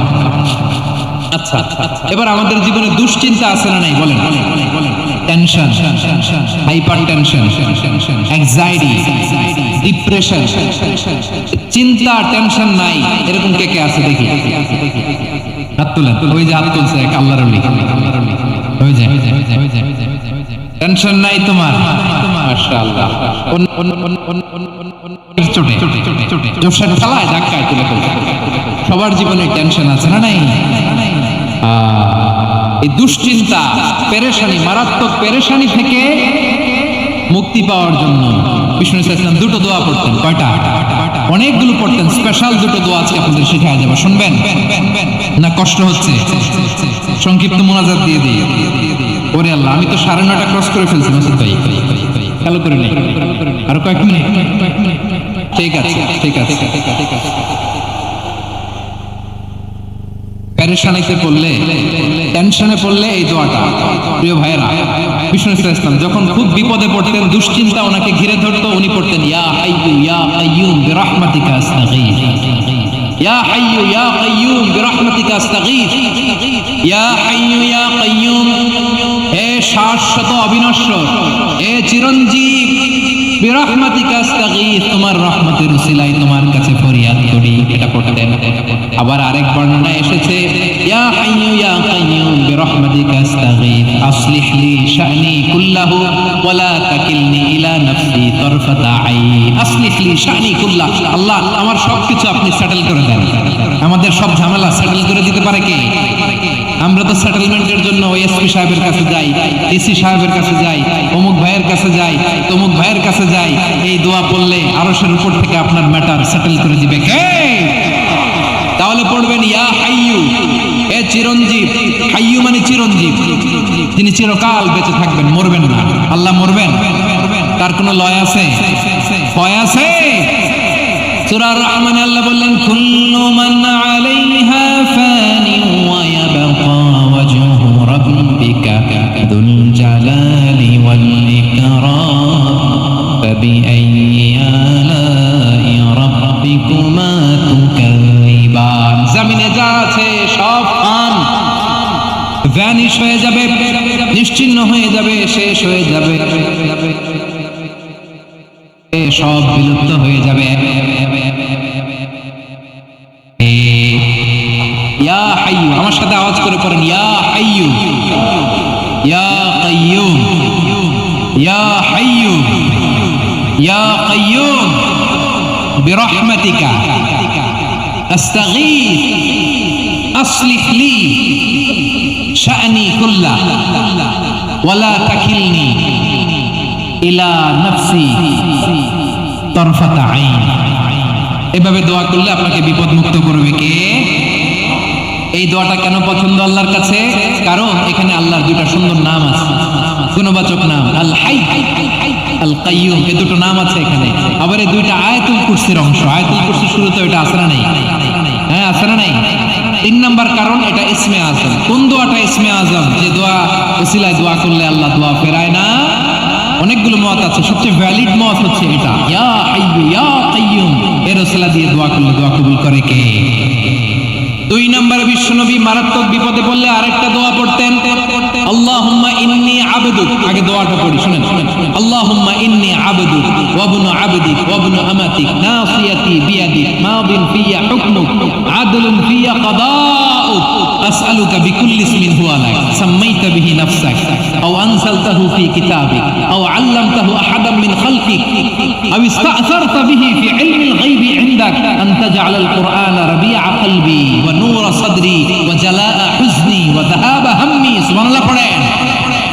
বিষ্ণুই বলতেন আল্লাহুম্মা ইন্নী আবদুক, ও আল্লাহ আমি আপনার গোলাম, ওয়া ইবনু আবদিক, গোলামের ঘরের গোলাম, ওয়া ইবনু আমাতিক, বাদীর ঘরের গোলাম। মানে আল্লাহ আমি আপনার গোলাম। আমার বাবা আব্দুল্লাহ ছিল আপনার গোলাম, আমার মা আমিনা ছিল আপনার বাদী। মানে আমরা গোলাম ধ্বংসের সব গোলাম। নিজের এর চেয়ে আর ছোট করে আল্লাহর কাছে উপস্থাপন করা যায় আমার ভাইরা? কথা কি বুঝতেছেন? নিজেকে এর চাইতে ছোট, নগণ্য আর তুচ্ছ করে আল্লাহর সাথে প্রেজেন্ট করা যায়? বিশ্বনবী বললেন, ও আল্লাহ, আমি আপনার গোলাম, গোলামের ঘরের গোলাম, দাসীর ঘরের গোলাম। নাসিয়াতি বিয়াদিক, আমার মাথার চুলের ঝুঁটি আপনার হাতের মুঠোয়। আপনি ডানে টান দিলে আমি ডানে যেতে বাধ্য, আপনি বাঁয়ে টান দিলে বাঁয়ে যেতে বাধ্য। সুবহানাল্লাহ বলেন। পিছনে দুই একজন ভাই দাঁড়ালেন কেন? হ্যাঁ, বসুন, জায়গা চেঞ্জ করতেছে, সেই দুপুর থেকে বসে আছে আমি জানি। মাশাআল্লাহ, কেউ দু একজন বেরিয়েছে, গ্যাপ পূরণ করতেছে। মাশাআল্লাহ, পড়েন সুবহানাল্লাহ, আলহামদুলিল্লাহ, লা ইলাহা ইল্লাল্লাহু মুহাম্মাদুর রাসূলুল্লাহ সাল্লাল্লাহু আলাইহি ওয়াসাল্লাম। বিশ্বনবী বললেন, আল্লাহ, আমার মাথার চুলের ঝুঁটি আপনার হাতের মুঠোয়। আচ্ছা, এইভাবে কাকে ধরা হয়? যে খুব ছোট, ঠিক কিনা? নিজেকে কত ছোট করলেন বিশ্বনবী। ও আল্লাহ, আমার মাথার চুলের ঝুঁটি আপনার হাতের মুঠোয়, আপনি ডানে টানলে আমি ডানে যাব, বাঁয়ে টানলে বাঁয়ে যাব। আল্লাহ, আসআলুকা বিকুল্লি ইসমিন হুয়া লাক, নাসিয়াতি বিয়াদিক, মাদিন ফিয়া হুকমুক, আপনার নির্দেশ আমার উপর কার্যকর হবেই হবে। আদলুন ফিয়া কাদাউক, আপনার ফয়সালা, যেই ফয়সালাই আপনি আমার জন্য করেন এটাই ইনসাফ। সুবহানাল্লাহ বলেন। আমরা আল্লাহর ফয়সালায় সন্তুষ্ট হতে চাই না। কত কমপ্লেইন, আল্লাহ তুমি এটা দিলা না, ওইটা পাইলাম না, ওইটা হইল না রে, এরকম অভিযোগ, কমপ্লেইন আমাদের আছে না নাই? আর বিশ্বনবী বলতেন, আদলুন ফিয়া কাদাউক, আল্লাহ, আমার জন্য তোমার যেটা ফয়সালা এটাই সবচেয়ে শ্রেষ্ঠ ইনসাফ, এর চেয়ে ইনসাফ আর হতে পারে? এভাবে কায়মান বাক্যে আল্লাহর কাছে বিশ্বনবী দোয়া করতেন। এরপরে বিশ্বনবী বললেন, আল্লাহ, তোমার যত নাম আছে সব নামের ওসিলায় দোয়া করি, যে নাম তুমি আমাদেরকে জানিয়েছো, যে নাম তুমি আমাদেরকে জানাও নাই, যে নাম তুমি কোরআনে নাজিল করেছো, যে নাম নাজিল করো নাই, যে নাম শুধু নবীদেরকে জানিয়েছো। আর আল্লাহর এমন কিছু চমৎকার চমৎকার সুন্দর সুন্দর নাম আছে, এই নামগুলো রব্বুল আলামিন কাউকে জানাবে না। সুবহানাল্লাহ বলেন। আমরা তো 99 নাম জানি, 100 নাম জানি আল্লাহ, কিন্তু আল্লাহর এমনও কিছু নাম আছে যেগুলো আল্লাহ বিশ্বনবীরও জানায়, এগুলো আল্লাহ ইলমুল গায়বে রেখে দিয়েছেন। দোয়ার সময় বলবেন, আল্লাহ, তোমার যেই নামগুলো জানি, যেগুলো জানি না, যেগুলো কোরআনে আছে, যেগুলো নাই, যেগুলো নবীরে খাস ভাবে জানাইছো ওগুলোর উসিলায়, যেগুলো কোনোদিন জানাবাও না, তোমার ওই নামের উসিলাও তোমার কাছে চাই। আল্লাহ, কোরআনকে আমার হৃদয়ের বসন্ত বানাও, আমার বক্ষের জ্যোতি বানাও, আমার চিন্তা দুশ্চিন্তা তুমি দূর করে দাও। বিশ্বনবী বললেন, এই কালিমাগুলো, এই বাক্যগুলো পড়ে যদি কেউ আল্লাহর কাছে ফরিয়াদ করে, তার হৃদয় থেকে দুশ্চিন্তা কাটিয়ে দিবে কে? পড়বেন, এই দোয়াগুলো পড়বেন। আচ্ছা, সব শেষে বলি, ঋণের বোঝায় যারা জর্জরিত, বিষ্ণু ইসলাম চমৎকার একটা দোয়া শিখিয়েছেন। আমাদের অনেকে ঋণের বোঝায় জর্জরিত, আছে না নাই? এদিকে কেউ আছেন? থাকলে হাত তোলার দরকার নেই, থাকলে এই দোয়াটা পড়বেন।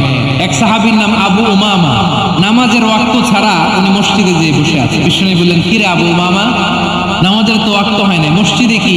সাহাবী বলে, হুমুমুন লাজিমাতনি ওয়া দুয়ুন, নবী গো, ঋণের বোঝায় এমন টেনশনে আছি, ঘরে থাকতে পারলাম না, মসজিদে চলে আসছে। বিশ্বনবী বলেন, আমি কি তোমার এমন একটা দোয়া শিখাবো যেটা পড়লে আল্লাহ তাআলা তোমার ঋণের বোঝা হালকা করে দিবে? আবু উমামা বললেন, রাসূলুল্লাহ অবশ্যই শিখাবেন। বিশ্বনবী বললেন, তাহলে তুমি পড়বা, আল্লাহুম্মা ইন্নী আউযু বিকা মিনাল হাম্মি ওয়াল হাযান ওয়া আউযু বিকা মিনাল জুবনি ওয়াল বুখল ওয়া আউযু বিকা মিন গালাবাতিদ দাইনি ওয়া কাহরির রিজাল। ও আল্লাহ, তোমার কাছ থেকে দুশ্চিন্তা থেকে পানাহ চাই, কৃপণতা, ভীরুতা, অলসতা, কার্পণ্যতা, এই সব কিছু থেকে, মানুষের কঠোরতা, আমার উপর মানুষের আধিপত্য এবং ঋণের বোঝা থেকে পানাহ চাই। এই দোয়াটা যখন বিষ্ণুনবী শিখাই দিলেন, আবু উমামা বারবার এই দোয়া পড়ো, আল্লাহুম্মা ইন্নী আউযু বিকা মিনাল হাম্মি ওয়াল হাযান ওয়া আউযু বিকা মিনাল আজজি ওয়াল কাসাল ওয়া আউযু বিকা মিনাল জুবনি ওয়াল বুখল ওয়া আউযু বিকা মিন গালাবাতিদ দাইনি ওয়া কাহরির রিজাল। আবু উমামা বলে, এই দোয়া আমি পড়তে লাগলাম আর পড়তে লাগলাম, কিছুদিন পরে দেখা গেল বিষ্ণুনবীর শেখানো এই দোয়ার বদৌলতে আল্লাহ তাআলা আমার সব ঋণ পরিশোধের ব্যবস্থা করে দিয়েছেন। পড়বেন, পড়বেন, পড়বেন। আমার প্রিয় পটুয়াখালীর ভাইয়েরা, বিশ্বনবীর জামাতা সাইয়েদনা আলী রাদিয়াল্লাহু তাআলা আনহুর কাছে এক লোক এসে বলে, হে আলী, ঋণের বোঝায় আমি জর্জরিত, আমার কিছু অর্থ দিয়ে সাহায্য করো। সাইয়েদনা আলী রাদিয়াল্লাহু তাআলা আনহু বললেন, আমি কি তোমার এমন একটা দোয়া শিখাবো যেটা বিশ্বনবী আমাদের শিখিয়েছেন? এই দোয়া যদি তুমি পড়ো, লাউ কানা আলাইকা মিসলু জাবালিন কাবীরিন দাইনান আব্দুল্লাহু আনকা, পাহাড় পরিমাণে যদি ঋণের বোঝা হয় আল্লাহ এটা পরিশোধের ব্যবস্থা করে দিবেন। ছোট্ট একটা দোয়া বিশ্বনবী শিখালেন, বললেন তুমি পড়বা আল্লাহুম্মা কফিনি বিহালালিকা আন হারামিকা ওয়া আগনিনি বিফাদলিকা আম্মান সিওয়াক। অবস্থা আছে? হ্যাঁ আছে। আল্লাহুম্মা কফিনি বিহালালিকা আন হারামিক, আল্লাহ তোমার হালাল দিয়ে আমাকে পরিতুষ্ট করো, হারাম থেকে বাঁচিয়ে রাখো, আর তোমার অনুগ্রহে মানুষের মুখাপেক্ষী যেন আমি না হই, আমি যেন সবসময় তোমার মুখাপেক্ষী হই, ওই তৌফিক দিও। সুবহানাল্লাহ। এই দোয়া বেশি বেশি পড়লে ঋণের বোঝা হালকা করে দিবে কে? তাহলে প্রিয় ভাইরা, বিপদে পড়লেই প্রথমে কি করবেন? পটুয়াখালী ভুলা গেছে। বিপদে পড়লে প্রথমে ইন্না লিল্লাহ কি বলে নিজেকে আল্লাহর কাছে সঁপে দিতে হয়, হাসবুনাল্লাহ। চরম বিপদে দেয়ালে পিঠ থেকে গেছে, তখন লা ইলাহা ইল্লা আনতা সুবহানাকা ইন্নী কুনতু মিনাজ জালিমিন। এরপরে লা ইলাহা ইল্লাল্লাহুল আযীমুল হালিম। এই দোয়া আকস্মিক বিপদ, হঠাৎ যেন কোনো বিপদ আমাকে পেয়ে না বসে, এটার জন্য বিসমিল্লাহিল্লাযী লা ইয়াদুররু মা ইসমিহি শাইউন ফিল আরদি ওয়ালা ফিস সামাই ওয়া হুয়াস সামিউল আলীম। সকালে 3 বার, রাতে 3 বার। আর মারাত্মক tension, hyper tension, anxiety, depression থেকে বাঁচার জন্য 2 দোয়া, ইয়া হাইয়্যু ইয়া কাইয়্যুম, ইয়া হাইয়্যু ইয়া কাইয়্যুম, মনে থাকবে? আর আল্লাহুম্মা ইন্নী আবদুক, এই দোয়া। ঋণ থেকে বাঁচার জন্য 2 দোয়া, আল্লাহুম্মা ইন্নী আউযু বিকা মিনাল হাম্মি ওয়াল হাযান, এটা। আর আল্লাহুম্মা কফিনি বিহালালিকা আন হারামিকা ওয়া আগনিনি বিফাদলিকা আম্মান সিওয়াক। আর সব সময় পড়ার জন্য একটা আমল দিয়ে যাই, উঠতে বসতে, অফিসে যাচ্ছেন, অফিস থেকে ফিরতেছেন, বসে আছেন, শুয়ে আছেন, ছোট্ট এক শব্দে আমরা যেন বেশি বেশি পড়ি আস্তাগফিরুল্লাহ। আওয়াজ করে আমার সাথে পড়ুন আস্তাগফিরুল্লাহ। আবার পড়ুন আস্তাগফিরুল্লাহ। আল্লাহ রাসূল সাল্লাল্লাহু আলাইহি ওয়াসাল্লাম বলেন, মান লাযিমাল ইস্তিগফার, যে সব সময় এরকম ইস্তিগফারের সাথে লেগে থাকে, জাআলাল্লাহু লাহু মিন কুল্লি দীকিন মাখরাজা, আল্লাহ তাআলা তাকে কোনো বিপদে আটকান না, সে জীবনে আটকাবে না, যে কোনো বিপদে আল্লাহ তার রাস্তা বের করে দিবেন। Way out, you will get a way out in solution. সুবহানাল্লাহ। ওয়া মিন কুল্লি হাম্মিন ফারাজা, দুশ্চিন্তা মুক্ত হবে। ওয়ারযুকহু মিন হাইসু লা ইয়াহতাসিব, এমন জায়গা থেকে আল্লাহ রিজিকের বন্দোবস্ত করবে যেটা সে কল্পনাও করে নাই। আওয়াজ করে পড়েন সুবহানাল্লাহ। তাহলে মনে থাকবে আস্তাগফিরুল্লাহর কথা। সব শেষ কথা বলবো, সব শেষ। আমার প্রিয় ভাইরা, এটা গেল নিজের বিপদ। কিসের বিপদ? নিজে যদি বিপদে পড়েন। অন্যের বিপদ যদি দেখেন, এটার জন্য একটা দোয়া আছে। অনেক সময় আমরা দেখি হাসপাতালে ক্যান্সারের 3rd স্টেজে চলে গেছে, লোকটা হ্যাংলা হয়ে, চিকন হয়ে, হায়রে কি কষ্ট পায়, দেখি না? বিষ্ণু বলে, একটা দোয়া যদি কেউ অন্যের কোনো বিপদ দেখে পড়ে, ওই বিপদ তার জীবনে কখনো আসবে না। শুনবেন? শোনার আগ্রহ আছে? অনেক সময় হয় যে আমরা মহাসড়ক দিয়ে যখন চড়ি, দুর্ঘটনায়, হায়রে আল্লাহ, দুর্ঘটনায় মানুষের মাথা একদিকে, দেহ আরেকদিকে, ব্লিডিং, এরকম হয় না? আল্লাহ তুমি হেফাজত করো। বিশ্বনবী বলেন, এই দুর্ঘটনা দেখে কেউ যদি এই দোয়াটা পড়ে, তার জীবনে সে কোনোদিন এরকম অ্যাক্সিডেন্টের সম্মুখীন হবে না। শুনবেন? বিশ্বনবী বলেন, অন্যের বিপদ দেখে কেউ যদি পড়ে, আলহামদুলিল্লাহিল্লাযী আফানি মিম্মা বাতালাকা বিহি ওয়া ফাদ্দালানি আলা কাসীরিন মিম্মান খালাকা তাফদীলা, মানে প্রশংসা সে আল্লাহ, যে আল্লাহ তাআলা তোমাকে যেই জিনিস দিয়ে পরীক্ষা করেছে, আমাকে ওইটা থেকে বাঁচিয়ে দিয়েছে। তোমাকে আল্লাহ যেই বিপদে ফেলেছে, আমাকে ওই বিপদ থেকে তিনি মুক্ত রেখেছে, আর তার অনেক সৃষ্টির উপর আমাকে তিনি প্রাধান্য দিয়েছে। সুবহানাল্লাহ পড়েন। যে কোনো বিপদ, কারো ক্যান্সার দেখে যদি এই দোয়াটা আপনি বিশ্বাসের সাথে পড়েন, জীবনে কোনোদিন ক্যান্সার রোগে আক্রান্ত হবেন না। দুর্ঘটনা দেখে যদি পড়েন, ওই দুর্ঘটনা আপনাকে স্পর্শ করবে না। যে কোনো কারো বিপদ দেখে যদি কোনো বিশ্বাসী বান্দা এই দোয়া পড়ে, বিশ্বনবী বলেন, লাম ইউসিবহু যালিকাল বালা, ওই বিপদ তাকে আর ধরবে না। উফিয়া মিনহু মিন যালিকাল বালা কাইনাম মা কান, সে যতদিন হায়াত পাবে কোনোদিন ওই বিপদ তাকে স্পর্শ করবে না। এই দোয়াটা পড়তে রাজি আছেন আমার প্রিয় ভাইরা? তাহলে পুরো আলোচনার সেন্ট্রাল থিম হচ্ছে আমাদের জীবনে বিপদ আসবে, কষ্ট আসবে, দুঃখ আসবে, কিন্তু বিপদে আপদে আমরা হাল ছেড়ে দিব না, হতাশ হব না। মুমিন হতাশ হয় না, নিরাশ হয় না, হাল ছেড়ে দেয় না। মুমিন ভরসা রাখে একজনের উপর। আওয়াজ করে বলুন, চিনি কে? বিপদে পড়লে আমাদেরকে উদ্ধার করে কে? আবার আমাদেরকে যদি কোনো নেয়ামত আল্লাহ দিতে চান, ওইটা কেড়ে নেওয়ার ক্ষমতা কারো আছে? তাহলে আমরা কানেক্টিভিটি বাড়াবো কার সাথে? আমাদের প্রার্থনার ফরিয়াদের হাত তুলবো কার কাছে? রাজি আছেন পটুয়াখালীর ভাইয়েরা? মনে থাকবে কথাগুলো? আল্লাহ তাআলা আমাদের সবাইকে কথাগুলো বোঝার ও আমল করার তৌফিক দান করুন। আমি আপনাদের আতিথেয়তা, আপনাদের ভালোবাসায় মুগ্ধ হয়েছি, ইমপ্রেসড হয়েছি। আলহামদুলিল্লাহ। লক্ষ লক্ষ তাওহীদি জনতা, কোনো ডিস্টার্ব নাই, কোনো হই হুল্লোড় নাই, মারামারি নাই। পটুয়াখালী আজকে হিস্ট্রি তৈরি করেছে। আর আমার দুই পাশে আমার দুজন প্রিয় মানুষ, আপনাদের এই এলাকার গণমানুষের নেতা, মাটিও মানুষের নেতা, তারুণ্যের আইকন আমার প্রিয় মাসুদ ভাই। পাশে আছেন আমাদের আলতাফ হোসেন চৌধুরী সাহেব। এই দুজনই আমার খুবই প্রিয় মানুষ। ওনারা অত্যন্ত বিচক্ষণতার সাথে এই দেশকে, জাতিকে ওনারা সার্ভ করেছেন, করবেন। আমরা ওনাদের জন্য দোয়া করি, আগামী পথ চলা যেন ওনাদের সুন্দর হয়, আমরা বলি আমিন। ওনারা যেন বাংলাদেশকে লিড দিতে পারে, মিলেমিশে আমরা যেন একাকার হয়ে যেতে পারি, আমরা জাতীয় ঐক্যের বাংলাদেশ যেন দেখতে পারি। আল্লাহ তুমি তৌফিক দাও। এই পটুয়াখালীর জেনজিদেরকে আল্লাহ তুমি কবুল করো। তিনটি মাঠে আমার কলিজার টুকরা মা বোনেরা এই শীতের রাতকে উপেক্ষা করে যারা উপস্থিত হয়েছেন, তাদেরকে আল্লাহ তাআলা খাদিজাতুল কুবরা আয়েশা রাদিয়াল্লাহু তাআলা আনহার মতো কবুল করুক, আমরা পড়ি আমিন। আমাদের ওয়েলফেয়ার ফাউন্ডেশনের চেয়ারম্যান আব্দুল্লাহ নাহিয়ান ভাই অনেক কষ্ট করেছেন, দোয়া চেয়েছেন, আল্লাহ ভাইকে কবুল করুক। অনেকের আব্বা আম্মা ইন্তেকাল করেছেন, দোয়া চেয়েছেন, আল্লাহ তাআলা জান্নাত নসিব করুক। আমাদের মোহতারাম চৌধুরী সাহেবের স্ত্রী, সম্মানিত সহধর্মিণী, তিনি থাইল্যান্ডে আছেন চিকিৎসারত। শুধু মাহফিলের জন্য উনি একদিনের সফরে উনি এসেছেন। আমরা ওনার জন্য শিফায়ে কামিলার দোয়া করি, আল্লাহ তাআলা শিফা নসিব করুক। প্রিয় ভাইয়েরা, সব সময় কোরআনের পক্ষে থাকেন, ইসলামের পক্ষে থাকেন, দেশের সার্বভৌমত্বের পক্ষে থাকেন। আবারও হয়তো আপনাদের সাথে দেখা হয়ে যাবে অন্য কোনো তাফসীরুল কোরআনের ময়দানে। সুবহানাকাল্লাহুম্মা বিহামদিকা আশহাদু আল্লা ইলাহা ইল্লা আনতা আস্তাগফিরুকা ওয়া আতুবু ইলাইক। রব্বানা ظلمنا أنفسنا وإن لم تغفر لنا وترحمنا لنكونن من الخاسرين. ربنا آتنا في الدنيا حسنة وفي الآخرة حسنة وقنا عذاب النار. ربنا تقبل منا إنك أنت السميع العليم وتب علينا يا مولانا إنك أنت التواب الرحيم.